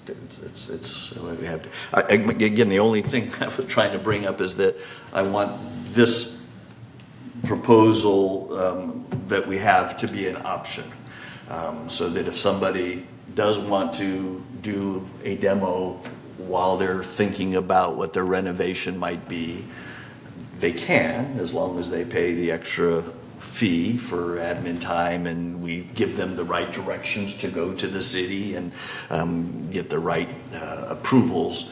I like this as a streamlined process for those that are able to use it, as some are, but for those that aren't, I don't want to keep them from being able to start demoing if they don't have their plans yet. That was my concern. So, but we can get into more about that. We probably should get a motion for this before we continue to discuss it much further. Can I get a motion to approve this? Jim moves. I'll second. Okay. That was my only concern was, and we can make this an option, correct? With your direction, we can clarify the language on how we apply this, and that will not require a full revision. It will just clarify that member has the option to process both the demolition and the build back at the same time, and at which time, should you instruct us to do so, the only fee that will apply will be the mutual consent fee. If the member chooses to do the two-step option, which is a demolition first and then the restoration next, then that action or that two-step process will be subject to the $50 demolition fee. And that we can clarify the language on how we apply that rather than modifying the actual fee schedule as proposed. Yeah. Okay. So Ira's got a thumbs up. Ralph, you have a comment or question? Yeah, you might want to consider difference between demolition and demolition. In other words, removing the wallboard so you can see what's there is one thing. Taking away any structure is another thing. You might want to separate that somehow. So, and I think that's where it gets a little tricky on defining what demolition is. The city may require a demolition permit, even just to remove a few boards to access and see what's behind it. So I think that if we define demolition as removal of any structures or any element of the manor, such as, say, drywall, windows, partitions, non-bearing walls, then it's going to be covered as well, and it will instruct the city that the mutual gives consent to proceed with that demolition, that it is aware of what is going to be removed. Kind of a limited demolition procedure then. But maybe the city watches that, I don't know. Yeah, I would hope it would be up to the city, so that if they change Right. their minds over time, we don't have to keep changing our rules. Yeah. Any other comments, questions? Just to reiterate, the responsibility for the governing agency is the city to give a demolition permit. And so all we're doing is taking a step back and not doing a demolition MC, because ultimately it's still the city's responsibility. And they will worry about engineering, they will worry about structural, they will worry about all that stuff. There's no sense us making a duplicate process when ultimately it will or will not be approved by the city under the same stringent rules that apply.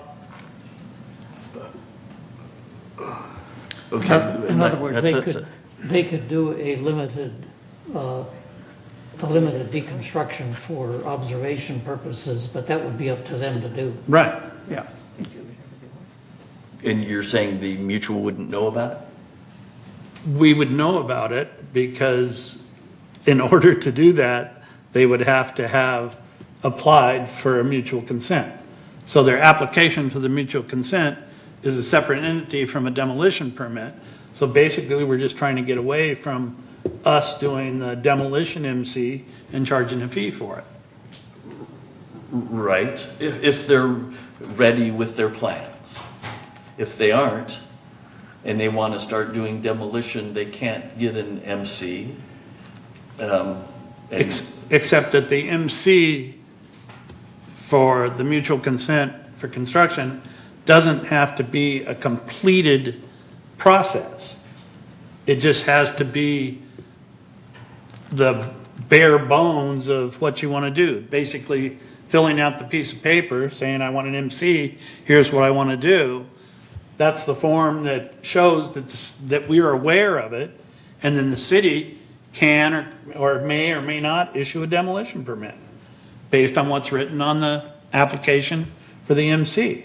It's not a matter of having to have all the engineering, all the structural, everything going on to go to the city with notification. What we really need to get into is that we as the HOA are the pretty, and the city is the structure. And all people are asking from us is permission to make modifications, but all of the structural design, engineering, everything else falls on the city. We're trying to get away from duplication of process and save the members money. So the whole purpose of anything we're doing here is to shift the responsibility to the city and for us to look at it from a limited aspect, because all the rest of it will be taken care of by the city. Am I right, Bart? You are correct. There will be some warnings that we will have to add when we issue these mutual consents. We're referring to the one step where they apply for both the demolition and build back as one, and that is to make sure that there is enough detail for us to determine if it's going to be subject to a variance, if the improvements are going to affect other improvements such as your radiant heat, that will have additional requirements to provide an alternate means of heating, or if there's going to be an alteration to structural elements.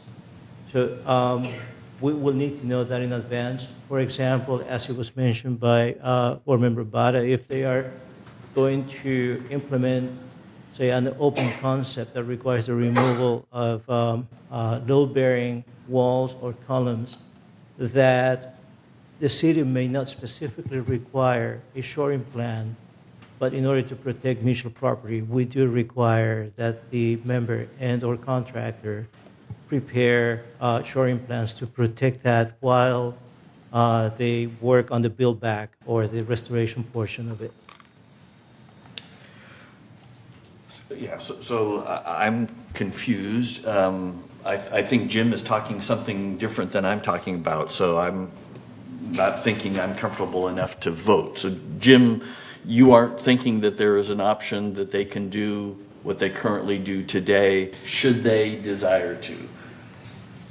I believe there is, and it may just be a process of a notification of intent to build so that we're aware that it's going to be happening, but that they shouldn't be applying for a mutual consent demo mutual consent, because we don't have the information even when we give the demo mutual consent. What's required on the demo mutual consent? Nothing but filling out that one form. So we have no structural calculations. We have no real essence of what's going on to issue a demo mutual consent. So by the same token, why do we even have that step in the process? Because it's just an additional step, and we don't really have all the information until a mutual consent is issued. Okay, good. Still confused. SK? I'm also a little bit confused here because I visited a couple of weeks ago the unit that they requested for the mutual consent and demolition part. When I visit there, the demolition, it was going on already without our consent approval. Yet I don't know whether they got city permit or not, because they don't allow me to go inside. So I'm a little bit confused, or perhaps afraid or concerned about this rule. They already started, demolition already done. What is going on here? So Once they apply the consent form to our village, VMS, then it appeared to be they already start demolition. So we gotta be careful of this rule. 3, 4 of them I visited a couple of weeks ago, and one of them already started, and she, of course, I've always heard the lady, and she wouldn't let me in. She ignored my charming. And the second one, nobody's there except the construction workers. And I am concerned about this. Thank you. There may be situations when members or contractors start work without a mutual consent or a city permit. Those, I believe, are exceptions, perhaps misinformed or perhaps trying to get away with something, but when they are caught, then they are subject to an after the fact for the mutual fee and process, and in addition to any mutual consent fees.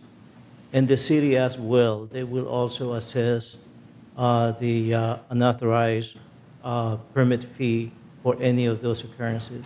For the one that we have before us, I believe that Director Cook is offering another option similar, if I may add words to what you were putting together, similar to what we are doing with the replacement of water heaters, where the member can fill out a form online and they get an approval that will not be subject to a fee, that acknowledges that, yes, demolition will be taking place, and we work with the city to let them know that that authorization will be sufficient for them to issue a demolition permit. Again, if we were to prepare such a form, it will have the constraints that I mentioned before, such as structural removals, damage to heating elements, as well as the condition that that demolition will not be or will not lead to a variance. But with that, we too can entertain that option with your recommendation, with your approval. Yeah, I'm, given the confusion I have, the multiple options, I'm planning on voting no on this. Jim? And in addition, they're supposed to post in an obvious location the permit for demolition from the city. If it's not posted on the outside wall, a simple phone call to the city would suffice. And if they don't have a demolition permit, the city will come out and their inspector will red tag the project and stop all work. We don't even have to deal with it as the association. If they don't have the posted permits in an obvious place outside, then you call the city and the city will come out and they'll tell them if they do have a permit, they'll tell them they have to post it. If they don't have a permit, they'll red tag them and stop work until they get a permit. So you don't have to enter anybody's premises, which in essence, you probably aren't legally allowed to enter people's residences to look at that kind of thing. It's not, you're not the jurisdictional agency that invokes that. So a simple thing for you, if you see demolition going on and you don't see a permit, call the city. And any member out there, if you see demolition and work being done, call the city. It's their responsibility for the permits. We can come back after the fact and put fines and restrictions and admonish the person for doing it without going through the process. But ultimately, you just call the city if they don't have a posted permit. I understand what you're saying, but since I didn't see posted permit from city outside, and I was waiting for the lady to come out and show me something, I do know that I do not have a jurisdiction, but I'm concerned that people start destroying their unit so that it does not happen. One of the instances we're facing that load-bearing stud removed, we have that instance and caused a problem. So I understand that, but people cannot start demolition of their unit without permit. That's the reason why she did not allow me to come to see. Maybe not. Maybe not, maybe, but that's that's fair what I enough. got the impression. Fair enough. Any other questions, comments on this one? Before any member comments? So it's now time to vote whether to put this onto 28-day member review and comment. Oh, Donna? Can I just clarify after all the discussion? If we vote yes, we have eliminated our step in the beginning that's unnecessary because the city's responsible. If we vote no, then we retain this extra step, which in a way puts some responsibility on us that maybe we shouldn't want to have. I mean, hopefully by voting no, if the result is no, we might suggest the ACSC figure out what they want to do. Again, just because there seems to be various, come back again, try again. I mean, I think it's a good idea to try to streamline processes and take away unneeded steps, take away unneeded fees for our members. But if there's confusion, we're just going to, within us 9 members, there's going to be confusion with our other members, and that's what I'm trying to avoid, personally. Kush? Jim, we do have a kind of confusion to an extent. Is it better to send this back to be rewritten properly and then come back next month? Or are we ready to vote and then have it again sent back? So should we just step back before we vote, think about it, and get it It's up to you. Well, I'd rather vote and move on. If you think you're ready. Yeah, then I mean, is this- either yes or no, because if it's no, then we don't need to revise it. If it's yes, then it's a done deal and we've eliminated a step. If it's Don't no, I will make misunderstand what a I'm follow-up motion, kind of like we did with the barbecue thing, to kick it back to the ACSC to clarify it and make sure that it's clear enough that we all understand it so that we can make an accurate, well-informed vote. Just to Okay, let you know. if you're ready, we'll vote. All right, so ready to vote.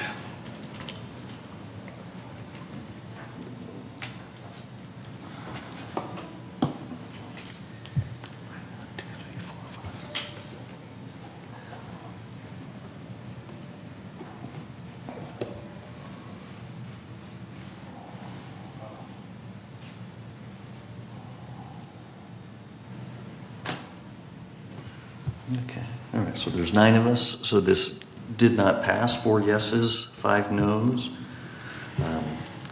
So I'd like to make a motion that we kick this back to the ACSC to clarify it and bring it back for us when they're ready. Can I get a second on that? Donna seconds. Anyone disagree with that motion? Okay, you okay with that, Jim? Sure. Okay, all right, okay, great. Thank you all. And moving on to agenda item 12C. This is for the board to adopt its 2024 business plan, also known as Third's 2024 budget. Budget has been prepared over the past several months based upon discussions between staff and the board, as well as with input from Third members. As mentioned during my chair remarks, this budget calls for a 5% increase in Third's monthly assessment from 2023 amounts, and an overall increase of 4.5% when you include GRF's monthly assessment as well. Before we talk too much about it, Chris, can you read both the business plan and reserve funding plan resolutions for us, please? Sure. 2024 Business Plan Resolution, excuse me, resolved September 19, 2023, that the business plan of this corporation for the year 2024 is hereby adopted and approved, and resolved further that pursuant to said business plan, the Board of Directors of this corporation hereby estimates that the net sum of $43,474,485 is required by the corporation to meet the Third Laguna Hills Mutual operating expenses, reserve contributions, and restricted fund contributions for the year 2024. In addition, the sum of $16,711,182 is required by the corporation to meet the Golden Rain Foundation and the Golden Rain Foundation Trust operating expenses and reserve contributions for the year 2024. Therefore, a total of $60,185,667 is required to be collected from and paid by members of the corporation as monthly assessments. And resolve further that the Board of Directors of this corporation hereby approves expenditures from reserves in the sum of $14,240,363, of which $13,946,597 is planned from the replacement fund, $125,000 from the elevator replacement fund, $168,766 from the laundry replacement fund, and resolve further that the Board of Directors of this corporation hereby approves expenditures from restricted funds in the sum of $1,327,782, of which $1,230,280 is planned from the disaster fund, $97,502 from the Garden Villa Recreation Fund room fund, and resolve further that the Board of Directors of this corporation hereby determines and establishes monthly assessments of the corporation as shown on each member's breakdown of monthly assessments for the year 2024, and as filed in the records of the corporation. Said assessments to be due and payable by the members of this corporation on the first day of each month for the year 2024. And resolve further that the officers and agents of this corporation are hereby authorized on behalf of the corporation to carry out the purpose of this resolution. And the resolution for the 2024 Reserve Fund Funding Plan. Whereas Civil Code Section 5570 requires specific reserve funding disclosure statements for common interest developments, and whereas planned assessments or other contribution to reserves must be projected to ensure balances will be sufficient at the end of each year to meet the corporation's obligations for repair and or replacement of major components during the next 30 years. Now therefore be it resolved September 19, 2023, that pursuant to Civil Code Section 5570, the board hereby adopts the 30-year alternate reserve funding plan attached, prepared by Association Reserves for fiscal year 2024, and resolve further that the officers and agents of this corporation are hereby authorized on behalf of the corporation to carry out the purpose of this resolution. Thank you. That was a lot. All right. Can I get a motion to adopt THIRD's 2024 business plan and reserve funding plans before we discuss it further? SK moves. Donna seconds. Okay. Any questions, comments from board members? I've talked about this a few times before. Any comments, questions from any third members, Michaela? Okay. All right. Okay. It's now time then to vote on whether or not to adopt THIRD's 2024 business plan and reserve funding plans.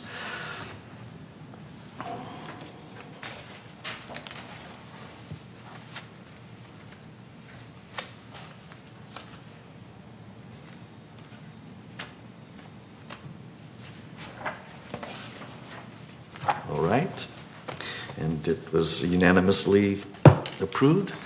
Thank you, board, and thanks all members for their comments, and thanks, Steve, for being here, in case we had questions.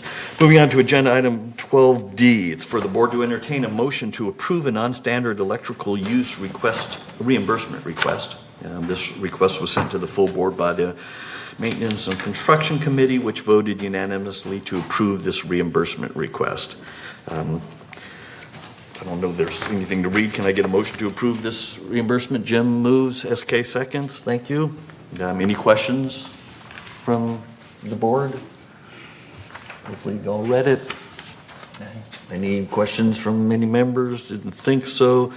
Ready to vote? When you are, then.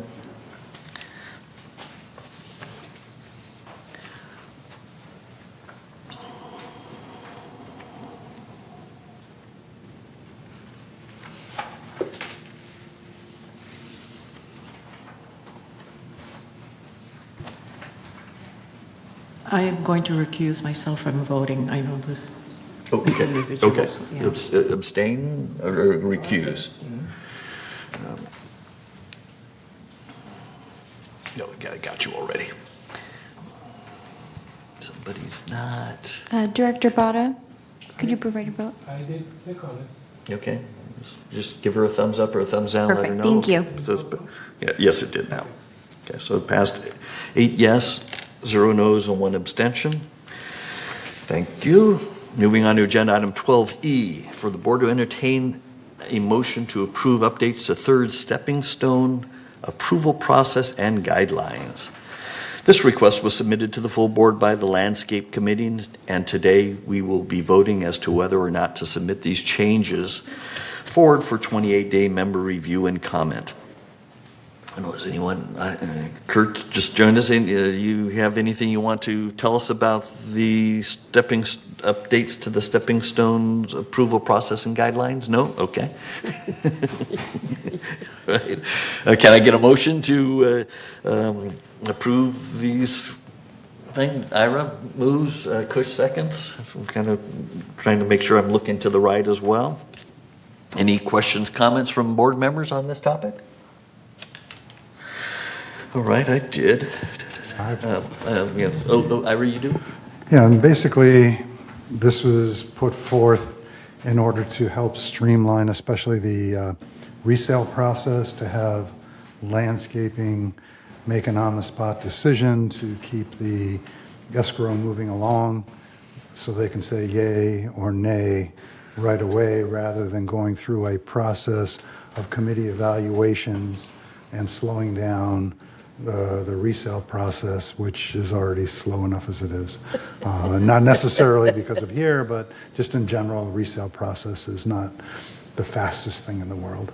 And that's all it's meant to do, is just when there's a question, have landscape make a quick on-the-spot decision and file any paperwork necessary at that time. And just to Okay. keep the process going, that's all. Okay, thanks for the clarification. Jim, you have a comment or question? Yeah, just on page 1 of 8, 12E, the last paragraph, it reads almost where 2 steps have to be required. So it should say stepping stones not approved either by this process or the landscape request form or approved standard. So it's one of any of the 3 has to be justified, just to clarify. Okay. So you'd like an additional order be added between the word process and on the second line of that Yes. paragraph? Okay. I think staff can do that easily enough. So, Ira, I understand what you're saying. In the staff report, it says larger, more complex installations such as patio extensions, extended walkways, etc. I'm assuming that stepping stones wise should be reviewed by the landscape committee via the landscape request form process.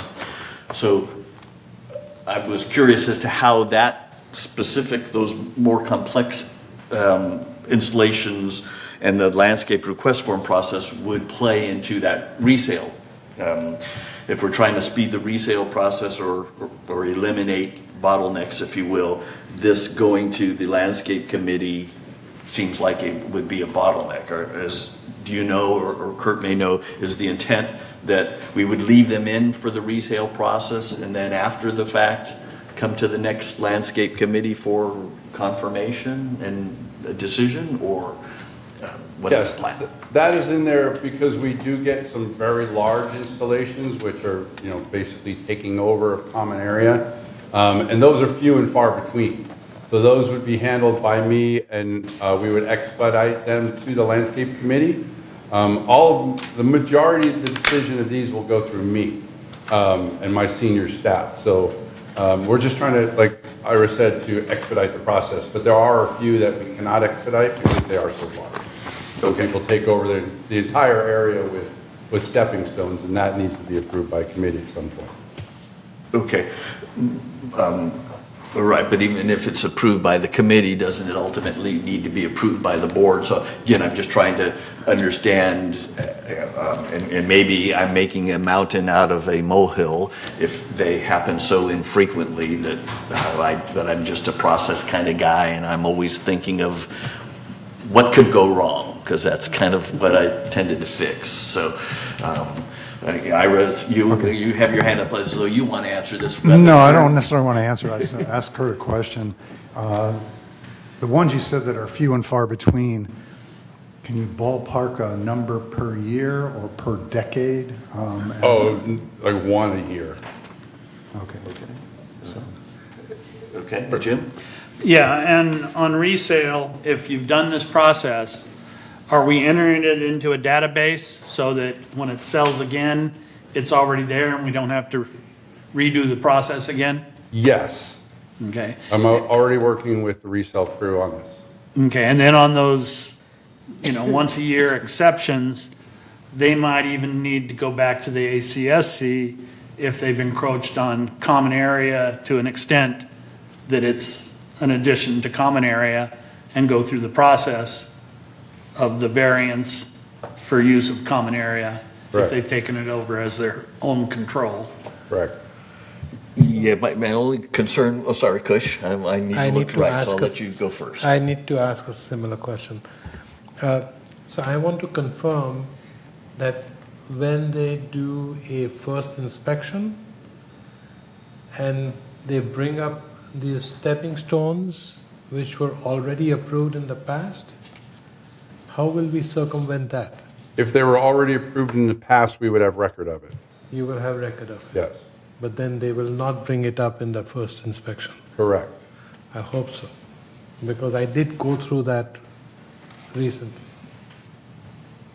Yeah, if it's approved and it's in our records, there's, depends on how far back you go. There are some gaps in the records, but we can generally tell looking at them how long they've been there. Okay. So what they recommended was just put it aside, after it closes, put it back down. We're trying to avoid that. We're trying to avoid making residents dig up stepping stones that are just going to get put right back. That's basically the gist of this. Yeah, and that's my concern about these bigger ones, is that they may be big enough that the person is choosing to purchase the home because of this wonderful, humongous patio that may inappropriately encroach in the common area, that and they buy the house, and then by going through the committees after the fact, if it's denied, then so I'm not sure what we say in the resale documentation for these types of situations. These one in a year type situations that, hey, they're at risk. If we have some kind of disclaimer, then I'm fine. That these need to go before the committee. We don't have record of it. You may lose it. Just kind of like we have on their yellow piece of paper of fruit trees going away. If it's listed, then I'm okay. Yeah, that is part of the resale process, that they are notified that they are not approved. Okay. And that they will be under review. Got it. Perfect. Then I'm good. Thank you. All right. Any other questions, comments? You feel better? Okay. All right. I did get a motion for this one, right? I'm losing track. We've had so many motions today. Okay. Yes.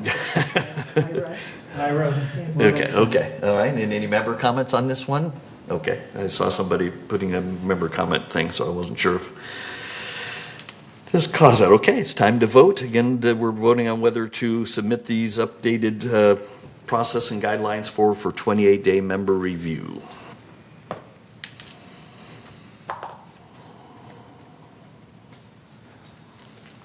All right, vote is in, unanimous, 9-0-0. Thank you, board. Moving on to agenda item 12F. That's for the board to entertain a motion to approve a new herbicide spray guidelines and their accompanying agreement form. This request was submitted by the Landscape Committee, and today we will be voting as to whether or not to submit this resolution forward for 28-day member review and comment. Staff want to say anything about this, or you feel it's clear? I'm just giving you the option. If I think I know what it is, but yeah, for those who it may not be clear to, we get approximately about a dozen or so requests a year from residents to not spray herbicides. Even though we use the safest herbicides there are available on the market, it is the only way that we can keep control over the weeds with our current maintenance schedule of 4 times a year. So it is the only way we can do it with the manpower needed. So the people that request us that we not spray, we're happy to oblige them. We've come up with a process where the supervisor of the area goes out and meets with the resident. They determine what part of the common area the resident feels is theirs that they want to maintain. And we've had these flags made that are in your packet.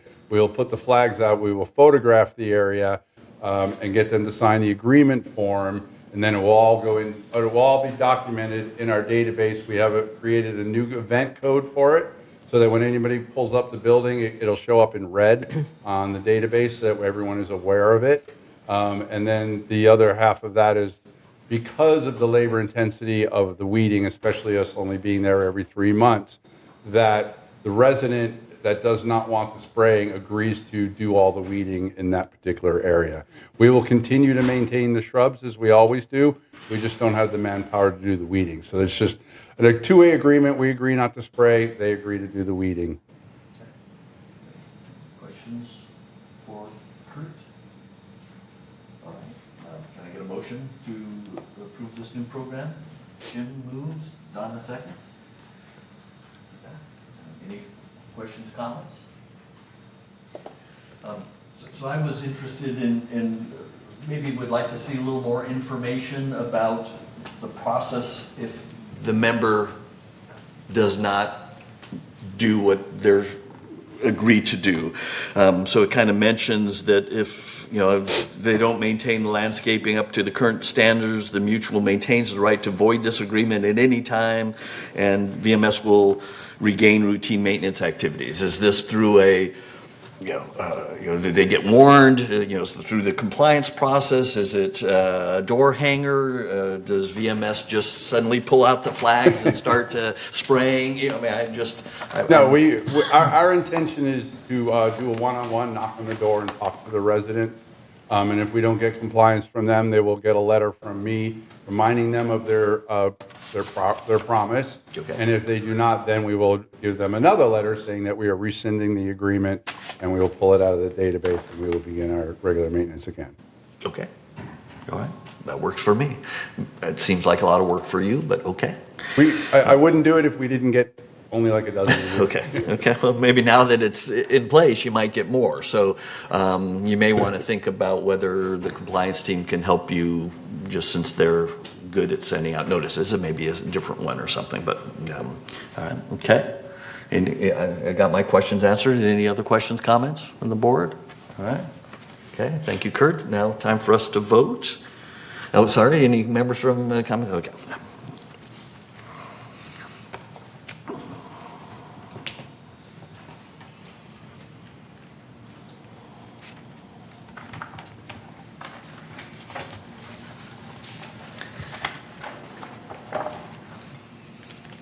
Okay, vote is in, unanimous to put this on to 28-day member review and comment. So thank you, board. Agenda item 12G is for the board to approve updates, some very minor updates to third committee's assignments, specifically the Resident Policy and Compliance Committee. Can I get a motion to approve the updated committee assignments? Chris moves, Ira seconds. Any questions or comments from the board? Okay. Any questions, comments from members? All right, okay. It's now time to vote.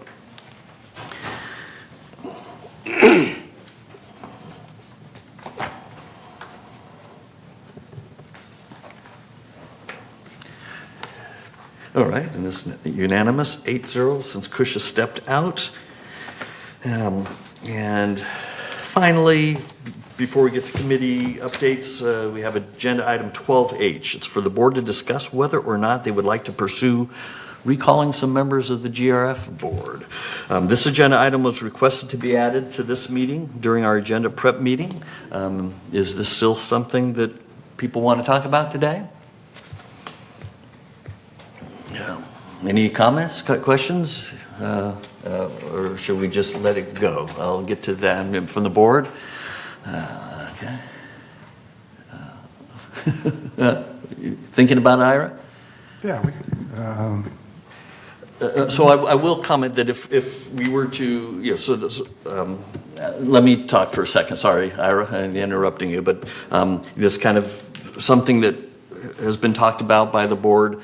In matter of fact, looking at the bylaws, the president of the United Mutual, as well as myself, submitted some requests to proceed with the process to have a corporate members meeting to vote on whether or not to recall GRF members. And then we found out that we followed the wrong process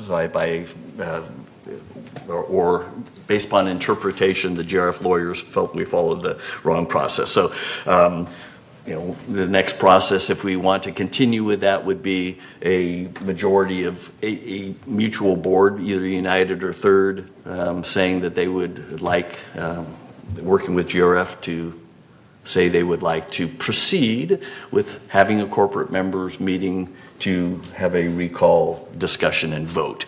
We're not talking today about recalling anyone. We're talking about whether or not we want to pursue with GRF to hold a corporate members meeting. The corporate members meeting being the members of United, Third, and the Towers or Mutual 50. to come together, meet with the GRF board members and have a discussion and have a vote. So that's just kind of what this is about. Go ahead, Ira. Well, since it already was put into motion, albeit with some discussion about the procedure, I would like to see it continue as, and see if United is still of the same frame of mind. And since it's only a discussion, I see no harm in putting it forth to see if things have changed or stayed the same between the general membership of both committees. Okay, great, thanks. Donna? I have some concerns about that approach. Not long ago, Third Board had a recall election, and we recalled some folks. These are volunteer positions. These are positions that people from the community volunteer to do a job. And if we don't like the job they do 3 years later, we don't have to vote for them again. And so we did that once. And if again, within a very short time, we look at another board and say, we don't like what you're doing for whatever reason, and we proceed with recall again, my concern is that that becomes a way of life. And I think that that is not the appropriate way to deal with that. I want to know who's going to volunteer to be on a board, to work for free, put in endless hours, well-meaning, even if others didn't like what they chose to do. And so I think it's something that we need to think about very carefully, because again, so you do it once, it's one thing, but you do it again within a very short period of time, and that sets a standard, and I'm very concerned about that. So I would be very much opposed to proceeding with that. Just one comment I make about that before I go to you, Kush, is just that, unfortunately, the members being discussed weren't voted in. There wasn't enough people that ran for the GRF board, so they got in by acclamation. So there wasn't actually a vote for them. But they volunteered and they put in service. They did indeed. Yes. Kush? Well, I think it was very well said by Donna. I totally agree with what she says. We are all volunteers, and if we do this on a frequent basis, then I don't think we'll have volunteers who will come back to volunteer again. So I've already voiced my opinion in a closed meeting regarding this, and I don't agree with this process. So that's my opinion. And I think Donna was more eloquent than I can be. So thank you, Donna. Okay, thanks. Any others? Yeah, Ira again? Yeah, so you said this would move forward whether, if United, let's say, as an example, decided to do it, it would happen without us? No. How does this process work exactly? So just in order to start it, the majority of one of the mutual boards, United, Just Third, one. Just one, can make it, can get it started. Okay. So if we don't, United may choose to, Towers may choose to. So it's okay. Any other comments, questions? So got a couple. Oh, Chris. I understand the concern of making a recall commonplace, but I think what we should do is drill down into the reason for the recall.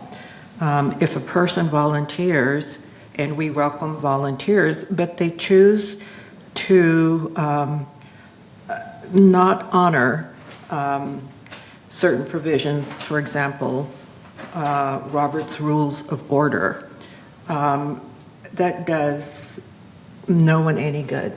In other words, if a committee comes to a vote and it's virtually unanimous, but it can be changed by sidebar, and I can go into that later, then that is not in the best interest of the mutuals.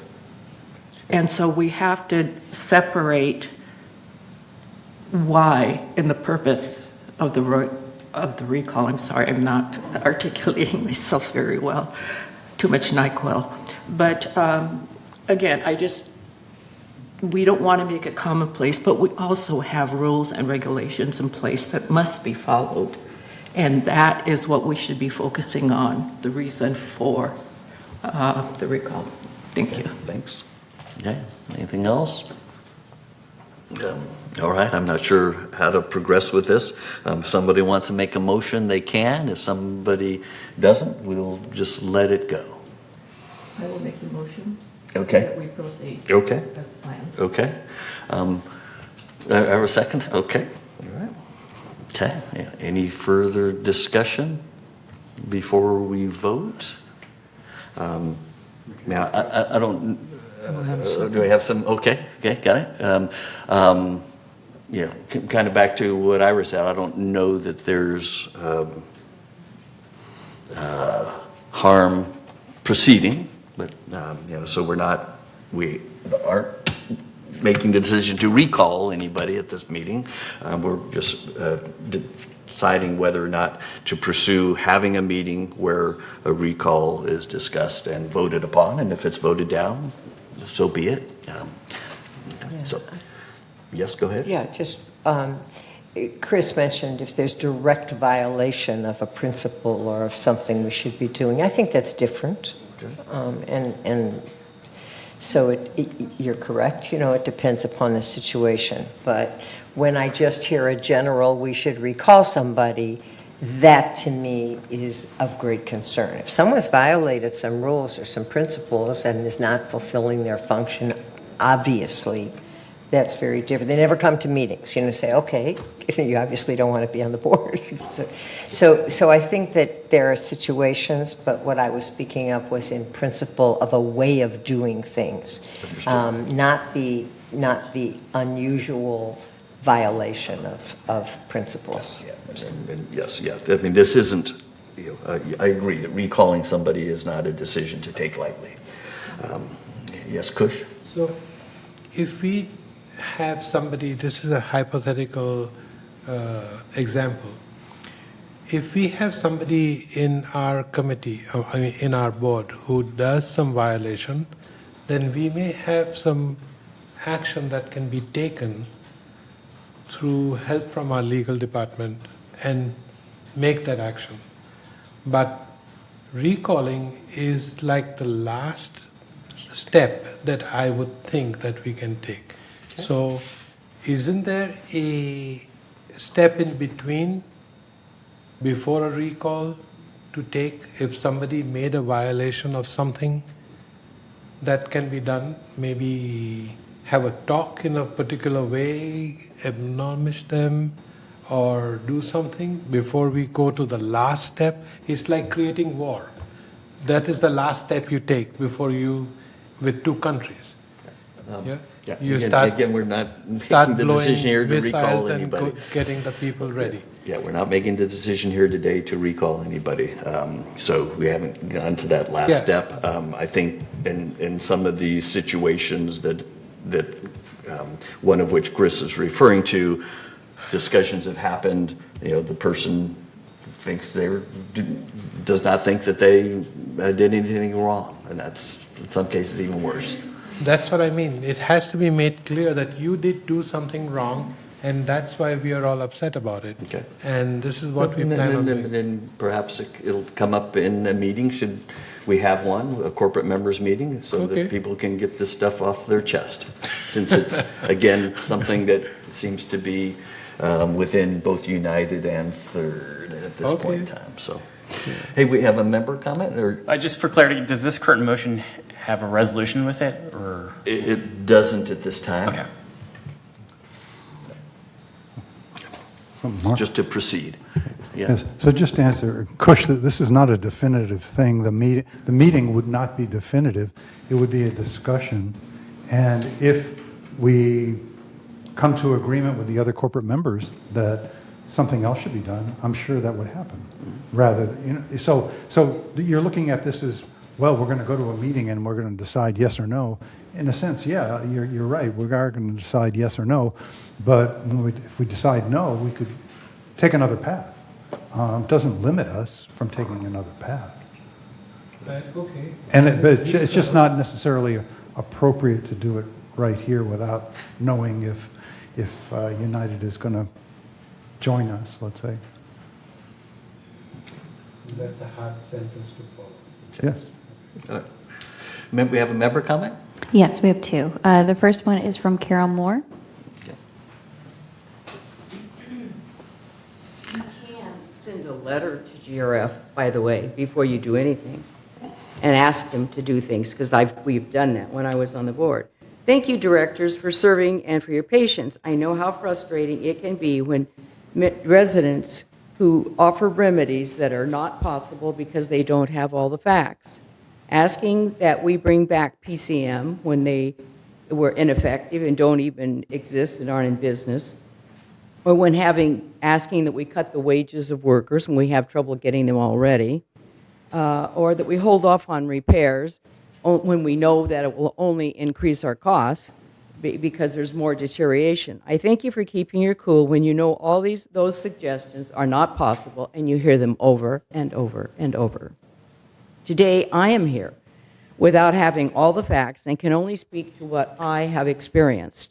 The discussion of a GRF recall is troubling, for the process is governed mainly by the Corporations Code, and it's very complex. I was involved in it, so I know it is the Corporations Code, which means failure to follow procedures properly lays open the strong possibility of legal challenges and even lawsuits, all costly, which means each corporation must have proper direction from their own legal counsel. That includes Third Lagoon Hills Mutual, United Mutual, Mutual 50, as well as GRF.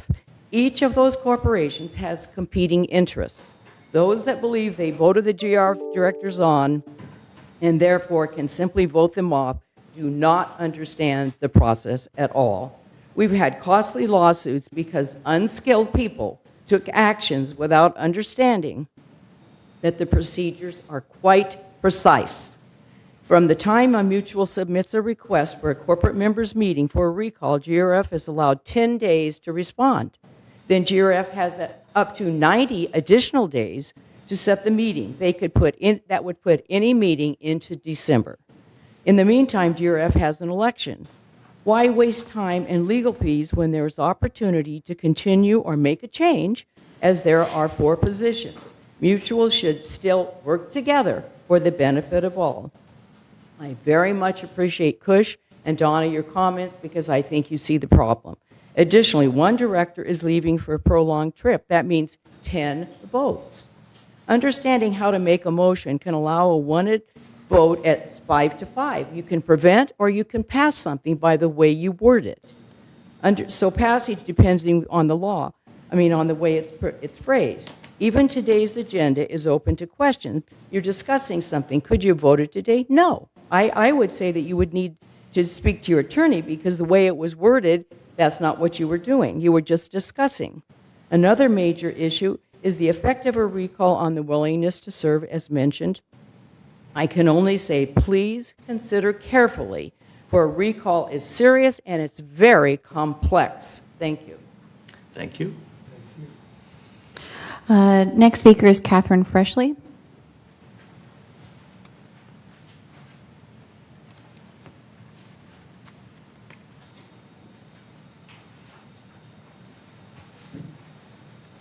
I really appreciate all the work you guys do. I understand how difficult it is. I spent 6 years on Third Mutual, 3 as treasurer, and 3 as GRF. I've been involved in the recall processes. And I clearly understand, and Carol spelled it out. It is the corporation's code that sets it. GRF has a very different responsibility than housing mutuals. And I can assure you, when I was on Third Mutual, there were frustrations we had with GRF and the way they spent the money, and when it came budget time, arguing about how much should be passed on, how should it be handled. In fact, when I was in when we brought in the transfer fee, because unfortunately, the amount of reserves that GRF was going to require was going to drive the monthly assessment much higher than what it is now. And so I think you have to really carefully understand that because GRF has a totally separate responsibility and they're the trustors of this community, they're governed by the trust. You are not. You are a housing mutual. The mutuals operate differently. And that is a very different responsibility. And Chris, even though a committee of GRF may vote a certain way, GRF as a board can follow and take, the committees make recommendations. The board is the one who makes the ultimate decision, and sometimes we don't like what the board does. The best way you correct that is at the next election, when GRF is going to have, right now, 4 openings. You need to be out there lobbying and finding people that you want to put on GRF that is consistent with your own beliefs. It took us 6 years to get GRF adjusted to the point where some of us were able to remove PCM. Took a lot of work. It's a political job. You don't solve political issues with recalls. And therefore, I think this is a mistake. I wouldn't consider it if I were you. If you want to change how GRF operates, then you need to start working politically to get people and find volunteers, which Donna and Kush said, hey, let's not discourage people by recalling. Let's find people who are willing to participate and volunteer and do the work and make sure that they follow and they understand where you're coming from. And the same goes for your people on the VMS board.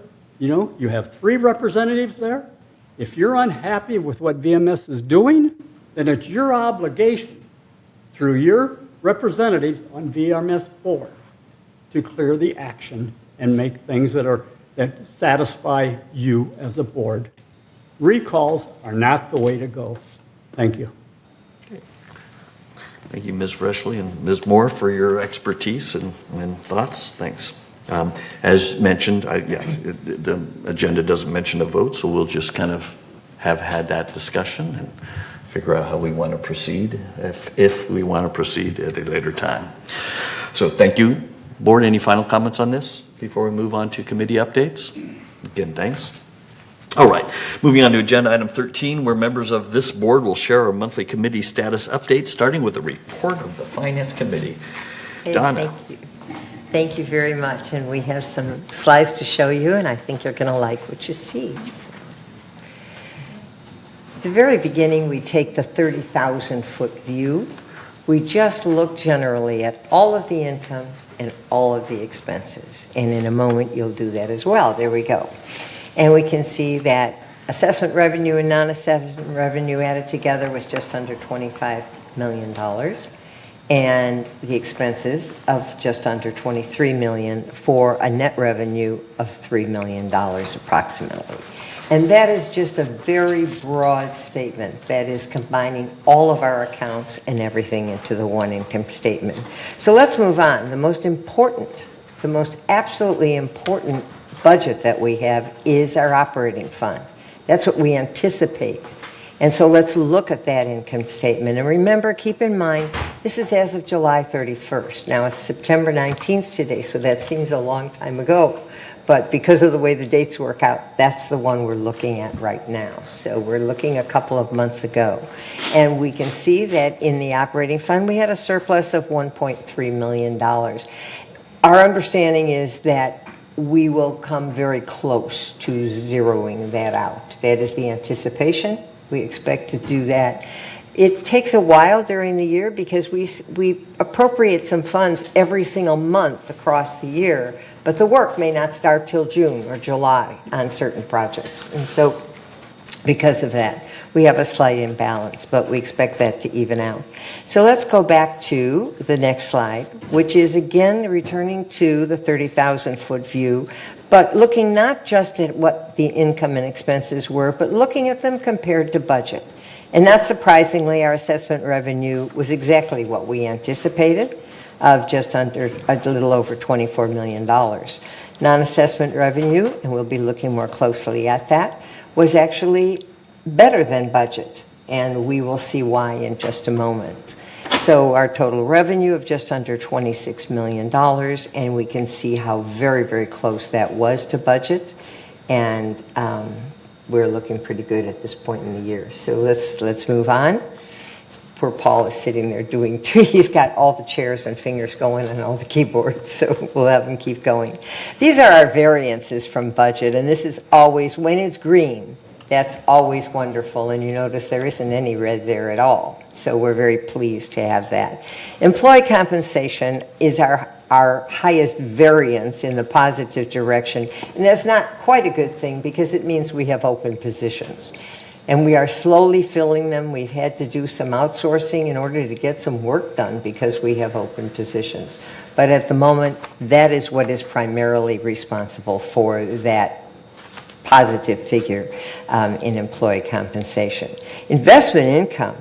This was very favorable. At the time that we did the budget a year ago at this time, because you notice today we approved next year's budget. At the time we did it, we were looking at interest rates of about 1.5% on T-bills, and we have been averaging a little over 4%.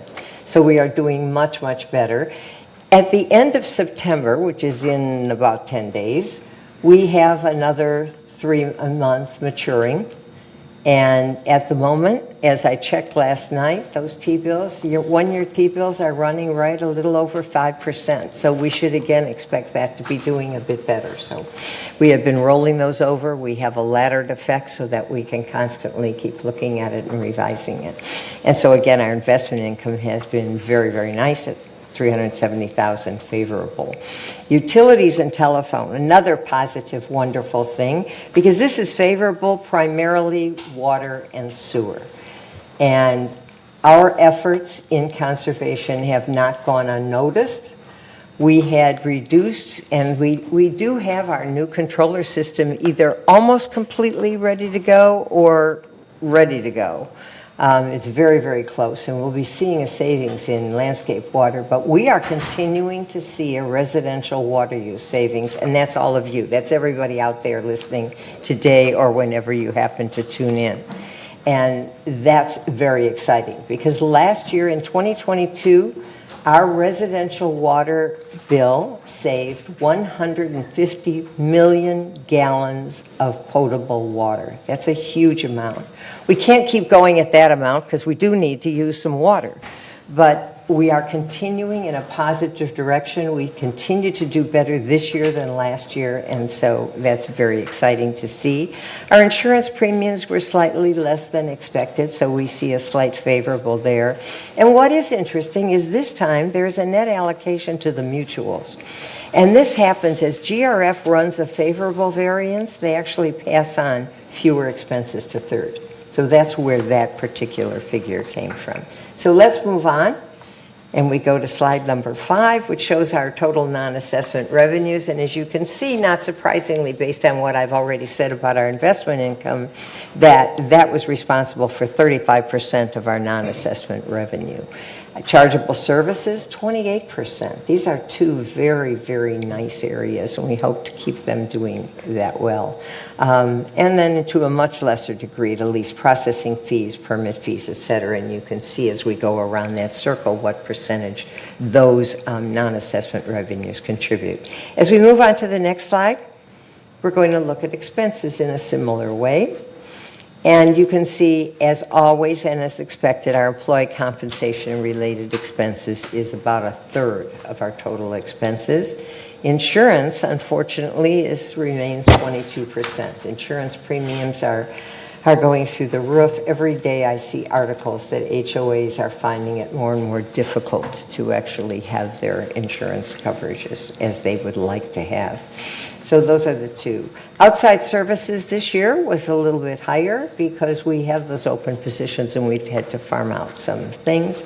Our utilities, 13%. Not surprising when you see the size of our communities, and actually some of that's a reflection of the savings that we've been having. And as we move down, we can see materials and supplies, allocations, etc. So as we move on to slide number 7. These are our non-operating fund. Up till now, we had looked at the operating fund. The non-operating fund are things like our replacement funds, our Garden Villa fund, which actually is contributed to by Garden Villa residents, our disaster fund, unappropriated expenditures, which is another way of saying our contingency fund. We always have to have some in there for those unexpected things.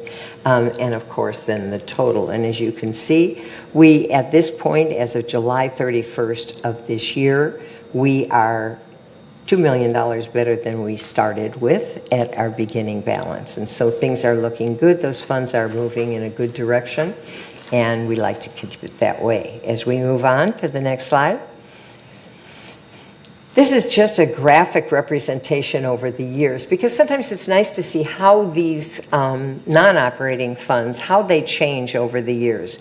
And you can see that actually the yellow, which is our disaster fund, has changed quite a bit throughout the years. Back in 2019, when it had that large an amount, that was prior to our having any earthquake insurance at all. And so we felt that fund needed to have more money in it than it did.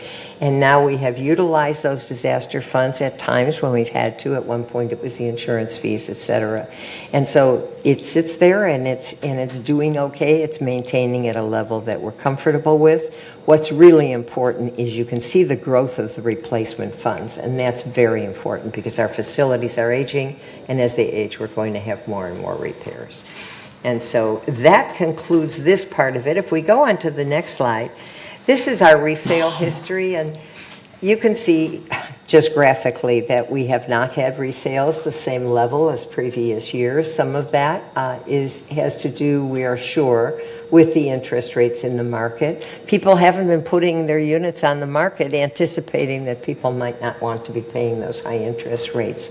And so we wait. In terms of the average value, you can see that $529,000 is our average resale price this year, as opposed to 2 years ago at $456,000. That's great and looks good, but keep in mind, we do have some very, very high-ticket homes that are sold. In the last 3 months, we've had over 9 residences sold at over $1 million. And so that just skews that. So always keep that in mind, when you look at your own unit. And with that, that concludes my report. Any questions? Great. Thank you, Donna. Next, we have the ACSC. Jim? The ACSC met on September 11th. Our next meeting will be October 9th at 1:30 p.m. in the boardroom. During our meeting on the 11th, we had items for future agendas of revision to Architectural Standard 8, porch, lift, elevators. Proposed Architectural Standard 41B, solar panels, 3-story buildings. Revision to Architectural Standard 31, washer and dryer installation. We continue to keep going through all these standards, trying to bring them up to date, with materials, products, trying to make them timeless, and it's a tedious process. And the time-consuming process of going through our committee, coming to the board, going on 28-day notice, and revisions, some things sent back, like the one that was sent back today, extends the period. But we have accomplished a lot. We keep trying to accomplish more and more to expedite the process. And that concludes my comment. Great, thank you. What's new regarding the third Maintenance and Construction Committee? Well, thank you, President Laws. Last meeting of the third M&C Committee was held instead of on early September, it was held August 30th because of the Labor Day weekend. Members commented about gutter repair or installation, contractor oversight, and asbestos testing and so forth.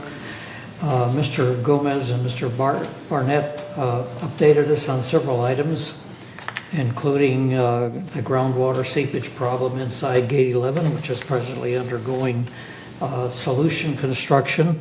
I went by it this morning, and there's a lot of activity going on. Expect to be completed by the end of next month. The pilot mailbox replacement program involving 3 pedestal mailbox installations has been completed. I saw those all in the other day. Installation of noise reduction pads for the washers and dryers are about half done in the Garden Villa and LH21 buildings, and we got about half the buildings to go, somewhere on that order. The committee approved an individual request for a non-standard electrical cost reimbursement, which, by the way, went through the board this morning. Mr. Barnett reported that the new model air conditioners for the heat pumps, the heat pump air conditioners let me do that again. The new Garden Villa Rec Room air conditioning heat pumps are actually quieter than the old ones. There were some complaints about that. Also, painting of the GV Rec Room ceilings, while not included in the interior paint program request, can be accommodated as needed. There was stabilization of 5 to 6 slopes in Third. Is proceeding, but so far no bids had been received, at least by the end of August. We're still looking. The proposed vendor suggestion program for possible asbestos testing for small drywall disturbances has been submitted to legal authority because of potential legal ramifications. The next meeting of the third M&C is scheduled for 1:30 p.m. November 6th here in the boardroom and on Zoom. And that's all we have. Thank you. Okay, great, thank you, Ralph. Next, we'll hear about the Landscape Committee. Ira? Thank you. The last meeting of the Landscape Committee met on Thursday, September 7th at 9:30 here in the boardroom. Basically, one of the things that we finalized and brought forward was voted on today was the stepping stone policy, as well as the herbicide policy. We also went through and made a motion to take all the unused monies for irrigation that were from the spring and put them in a fund for landscape renovation, design, and so forth. We are currently waiting on a lot of things. The urban forest management plan should be finished for the next meeting. Turf reduction locations, designs have been requested. We're waiting for an expanded plant palette for the future. We're waiting for passive park costs. We're waiting for more designs for landscaping around buildings for another program, hopefully, that will start next year. But we did suspend some small area turf removal due to staff shortages in order to catch up on tickets and other work that was basic. Some narrow areas of turf will be removed during regular maintenance cycles if they're smaller than about 17 inches wide. They'll be able to do that, hopefully, during those cycles. And that's pretty much what we discussed. The next meeting will be Thursday, October 11th at 9:30 here in the boardroom. Okay, great. Thanks, Ira. Anything you want to share regarding water conservation? I do. I actually have some very exciting news for everybody, for those that hung on until the bitter end. And that is that our next meeting, we meet quarterly, and our next meeting is October 26th at 2 in the afternoon. But that morning is the annual program put on by the water districts of Orange County and some of LA as well. It's a program called H2O for HOAs. And it's a fabulous program. It is free. Anybody who wants to attend, it's going to be that morning from 8 till 12 at the Norman P. Murray Center in Mission Viejo. What's very exciting is that our efforts at water conservation have not gone unnoticed. And for the very first time, Laguna Woods has been invited to have a seat at the table at that panel discussion of H2O for HOAs. So it's going to be an exciting meeting in the afternoon, because in the morning I'll be on the panel from 8 till noon, and then hop over here at 2 o'clock to let you all know what happened if you missed it. So don't miss the meeting on the 26th. It'll be a good one, and if you can, do register for H2O for HOAs, and it'll be exciting to see your own community highlighted as a success story. Great, thank you. And finally, for third mutual committees, we have the third Resident Policy and Compliance Committee. This committee last met on Tuesday, August 22nd, when we discussed third's disciplinary matrix, which tells compliance which processes to follow based upon the issues that were reported. We confirmed that we should continue to not allow car washing within third, and we discussed the changes to the administrative fee for damage reimbursement that the board approved for 28-day member review and comment earlier today. This committee will next meet on Wednesday, September 27th at 9:30 a.m. here in the boardroom. We will continue to discuss the third's disciplinary violation matrix, as well as third's barbecue rules and regulations as discussed today, and also third's nuisance and harassment policies. And also, we hopefully will be able to discuss those rules that have been identified as causing the most complaints, just to help ensure that they're still relevant and clear. And that's all we have for third mutual committees. We'll now move on to agenda item 14, where we will share our monthly GRF committee status updates, starting with the GRF Community Access Committee. Kush? Thank you. Community Activities Committee. This meeting was held on September 14, 2023 in the boardroom at 1:30 p.m. Here are some of the highlights of this month's meeting. Many items were discussed. Here are some of the, The drop-in lounge TV was recommended to be removed. A donation of a step ladder was received from the Ceramic Slip Casting Club.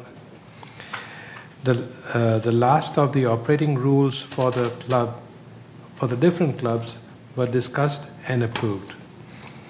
Also, in Clubhouse 1, the floor maintenance was completed in the main lounge. The main lounge air conditioning is repaired and now working well. Clubhouse 2, the final summer splash day at the pool 2 was on August 18th and was sold out with 60 kids and their parents and grandparents in presence. Overall, summer splash days were a success, with all 3 events selling out. Clubhouse 4, weekend hours have been expanded from 9 to 4. Workshops are currently only open with volunteer supervisors, and they are gearing up to open for the extended hours. In Clubhouse 5, 122 people enjoyed the Italian buffet in August. Grandparents' Fun Day was last weekend, apparently maybe 2 weekends ago, with 114 children and 350 to 400 grandparents and parents. Clubhouse 7, the main lounge floor has been replaced. In PSC, the Fifth Dimension concert was a sold-out show with 814 attendees. The fitness centers, on average 3 days a week, Clubhouse 1 Fitness Center and Community Fitness Center in the Community Center have increased in usage. Lastly, the library continues to be a great service to our residents. greeted about 2,744 visitors with volunteers working 762 hours. Our next CAC committee meeting will be held on October 12th at 1:30 p.m. in the boardroom. Thank you. Great. Thank you, Kush. Sure. Next, we have the GRF Landscape Committee. Ira, any updates for us? Sure. The GRF Landscape Committee last met on Tuesday, August 22nd at 1:30 here in the boardroom. The meeting was quick as everybody wanted to go to the, that's wrong, to the Employee Excellence Awards. But what did happen was a presentation from the El Toro Water District about the rate increases, and there was just an update on the Aliso Creek maintenance, and a little update on the mower shop modifications that are happening, and then everybody left. So the next, this is a quarterly, so the date of the next meeting is Wednesday, November 8th, here in the boardroom at 1:30. All right, thanks. And Jim, do you have any updates for us regarding the last GRF Media and Communications Committee? Yes, we just met yesterday. One of the things I want to just give information is that people that subscribe to internet, we have almost 11,000 subscribers of our 12,000 plus units. The 1,000 that don't subscribe, approximately 500 of those are always in limbo with resales, everything else going on. So most of the village subscribes to internet.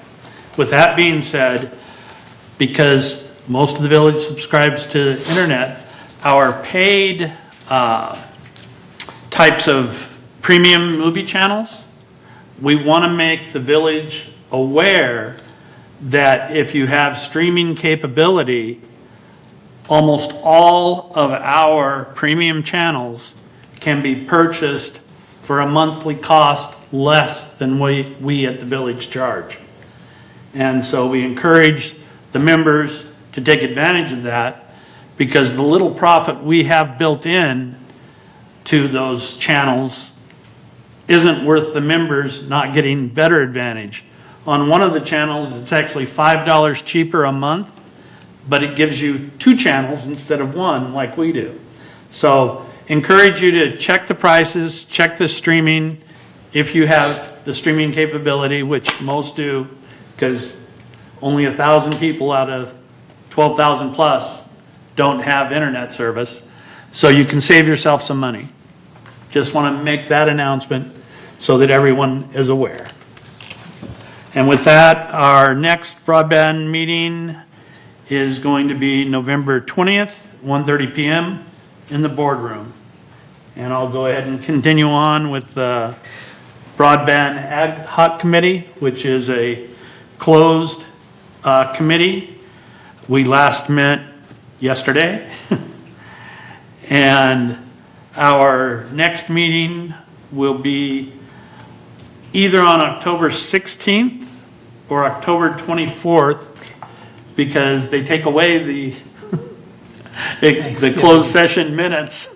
And on Team Up, it says October 16th, and it doesn't say October 24th. So it's one of those 2 dates. With that, that concludes those 2 reports. Okay, thanks, Jim. All right, next we have the GRF Security and Community Access Committee, SK. Yes, I do. GRF Security and Community Access Committee meeting was held on August 23rd at 1:30 p.m. in this boardroom. In that meeting, we staff reported and we discussed as follows. First, staff reported Disaster Preparedness Task Force, and also Orange County Sheriff Department Sergeant Wilder present their preparedness plan and the system. And the second, staff reported security statistics. Third, we committee members discussed assessment of communities crosswalks. And another discussed item was gate arm appearance and improvement plan. And fifth item is a discussed golf cart tracking system. The reason golf cart tracking system required is some of members charge golf cart without registration their golf cart. That's cheating. So we are going to come up with some kind of system so that they have to pay charging fee before they can use it. Next, community access committee meeting will be October 25th, 1:30 p.m. here at the boardroom. Thank you. Good. Thanks, SK. Moving on to the GRF Finance Committee. Andy, what updates you have for us? The committee met on August 16, 2023. The committee met on August 16, 2023. GRF financially is ahead of plan. And part of that is the same thing we've experienced in third, the return on our investments. They took advantage of reconfiguring their investments into shorter-term instruments, and now they're reaping the benefit of the higher interest rates. On the negative side, the continuing closure of the driving range is impacting revenues that normally would come from the fees for that. And they're working diligently to get that situation resolved. The next meeting for the committee will be October 18, 2023 in the boardroom. That's all I have. Okay. And while I got you, Andy, what can you share regarding the GRF Purchasing Task Force? The GRF Purchasing Task Force met on August 28, 2023 and went over a final copy of revised purchasing policy. Some clarifying changes were made, and the policy appears ready to go to the GRF board. Next meeting is to be determined. Okay, thank you. Next, we have an update on the Information Technology Advisory Committee. This committee, known as ITAC, is overseeing the development and implementation of the new village-wide computer system. The first phase of this effort will focus on our accounting tools and is currently being tested while final development is underway. The current plan is that this first phase will go live in February of next year. This effort is a few months behind as a result of several unexpected efforts, including pulling some additional functionality into scope of this first phase that was originally planned for a later phase. After assessment by the ITAC, it was felt that pulling these items into the first phase would make the future phases proceed much more quickly and effectively. Also, the way the budgets are done here in the village is not simple and is causing some unplanned design and development effort of the tool. The ITAC is scheduled to next meet on Friday, September 29th. And then what do we have regarding Laguna Woods Village traffic hearings, SK? Yes, the traffic hearing was held on August 16. The very next day, we had a board meeting at 9 a.m. in this boardroom.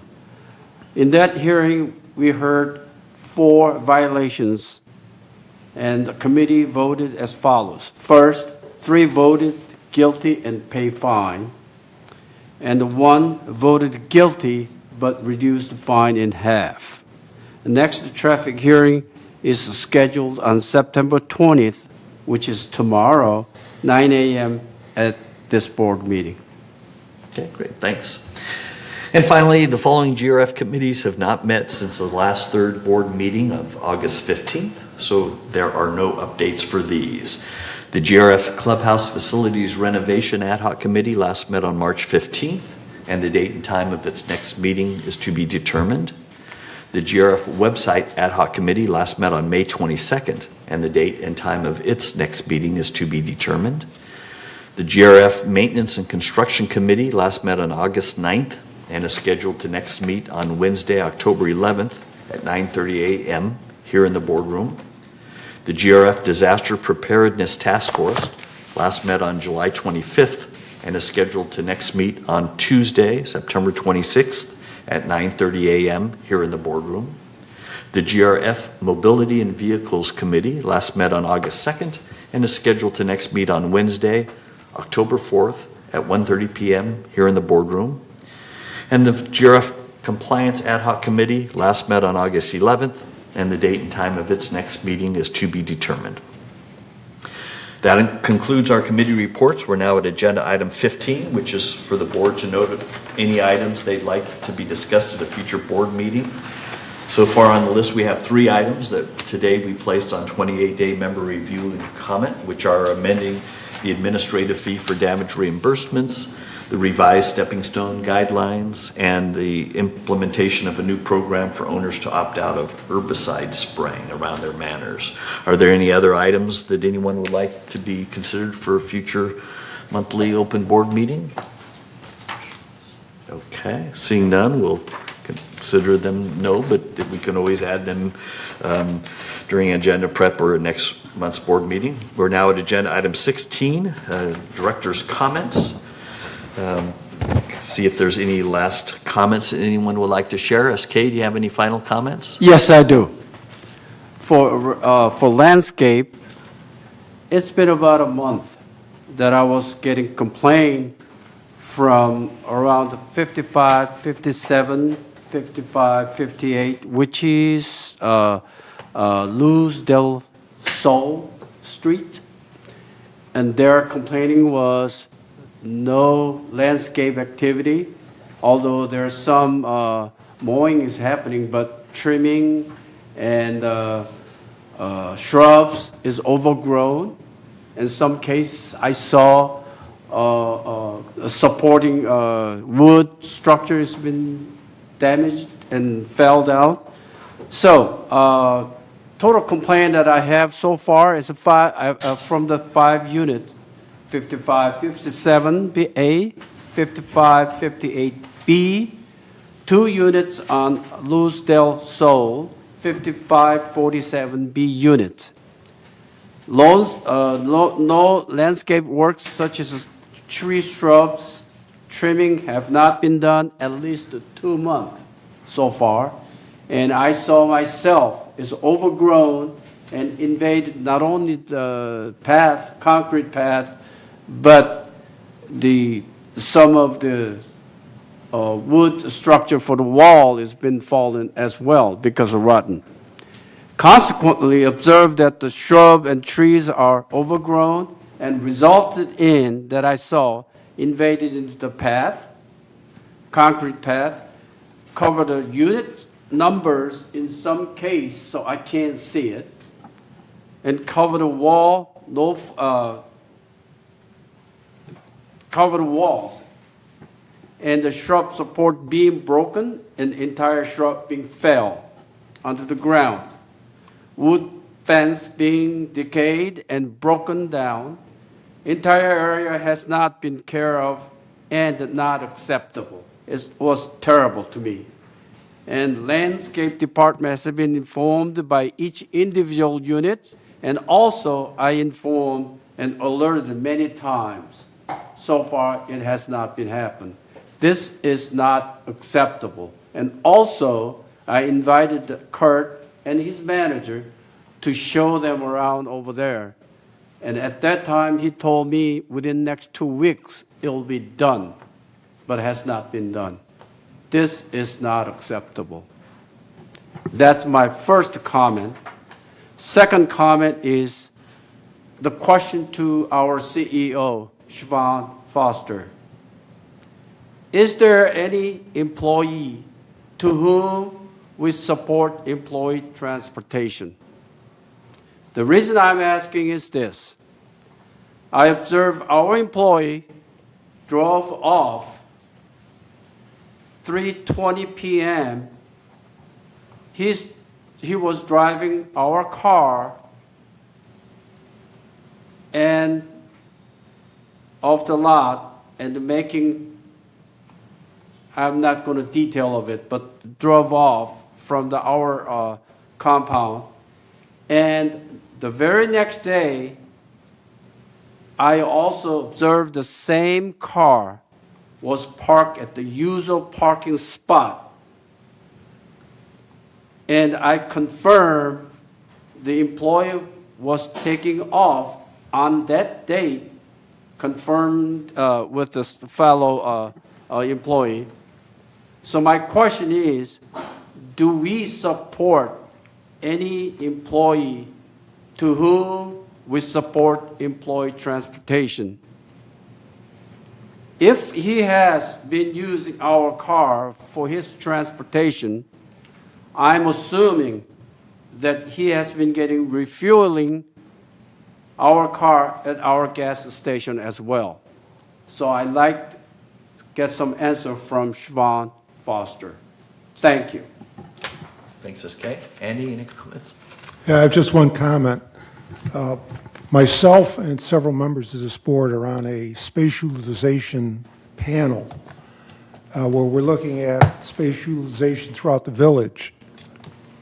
And I strongly hope that we can better utilize what we have versus adding to our facilities. And that means more utilization in terms of programs, better pricing, whatever it takes to get this utilization, which in the end will result in lower unit costs, which will benefit the mutuals. And so at this point, I'm confident we can make a lot of progress on that. That's all I have. Thank you, Andy. Ira, anything final? No. Okay. Ralph? No comment. Jim? No comment. Okay. Chris? No comment. Donna? No comment. Kush? Nothing? Michaela? All right. With that, our business of our open meeting has now been completed. At this time, the monthly board meeting will recess for 15, 16 minutes. And then the executive committee created last week will reconvene to executive session. Thanks to all of you who participated, and thanks for everyone for listening.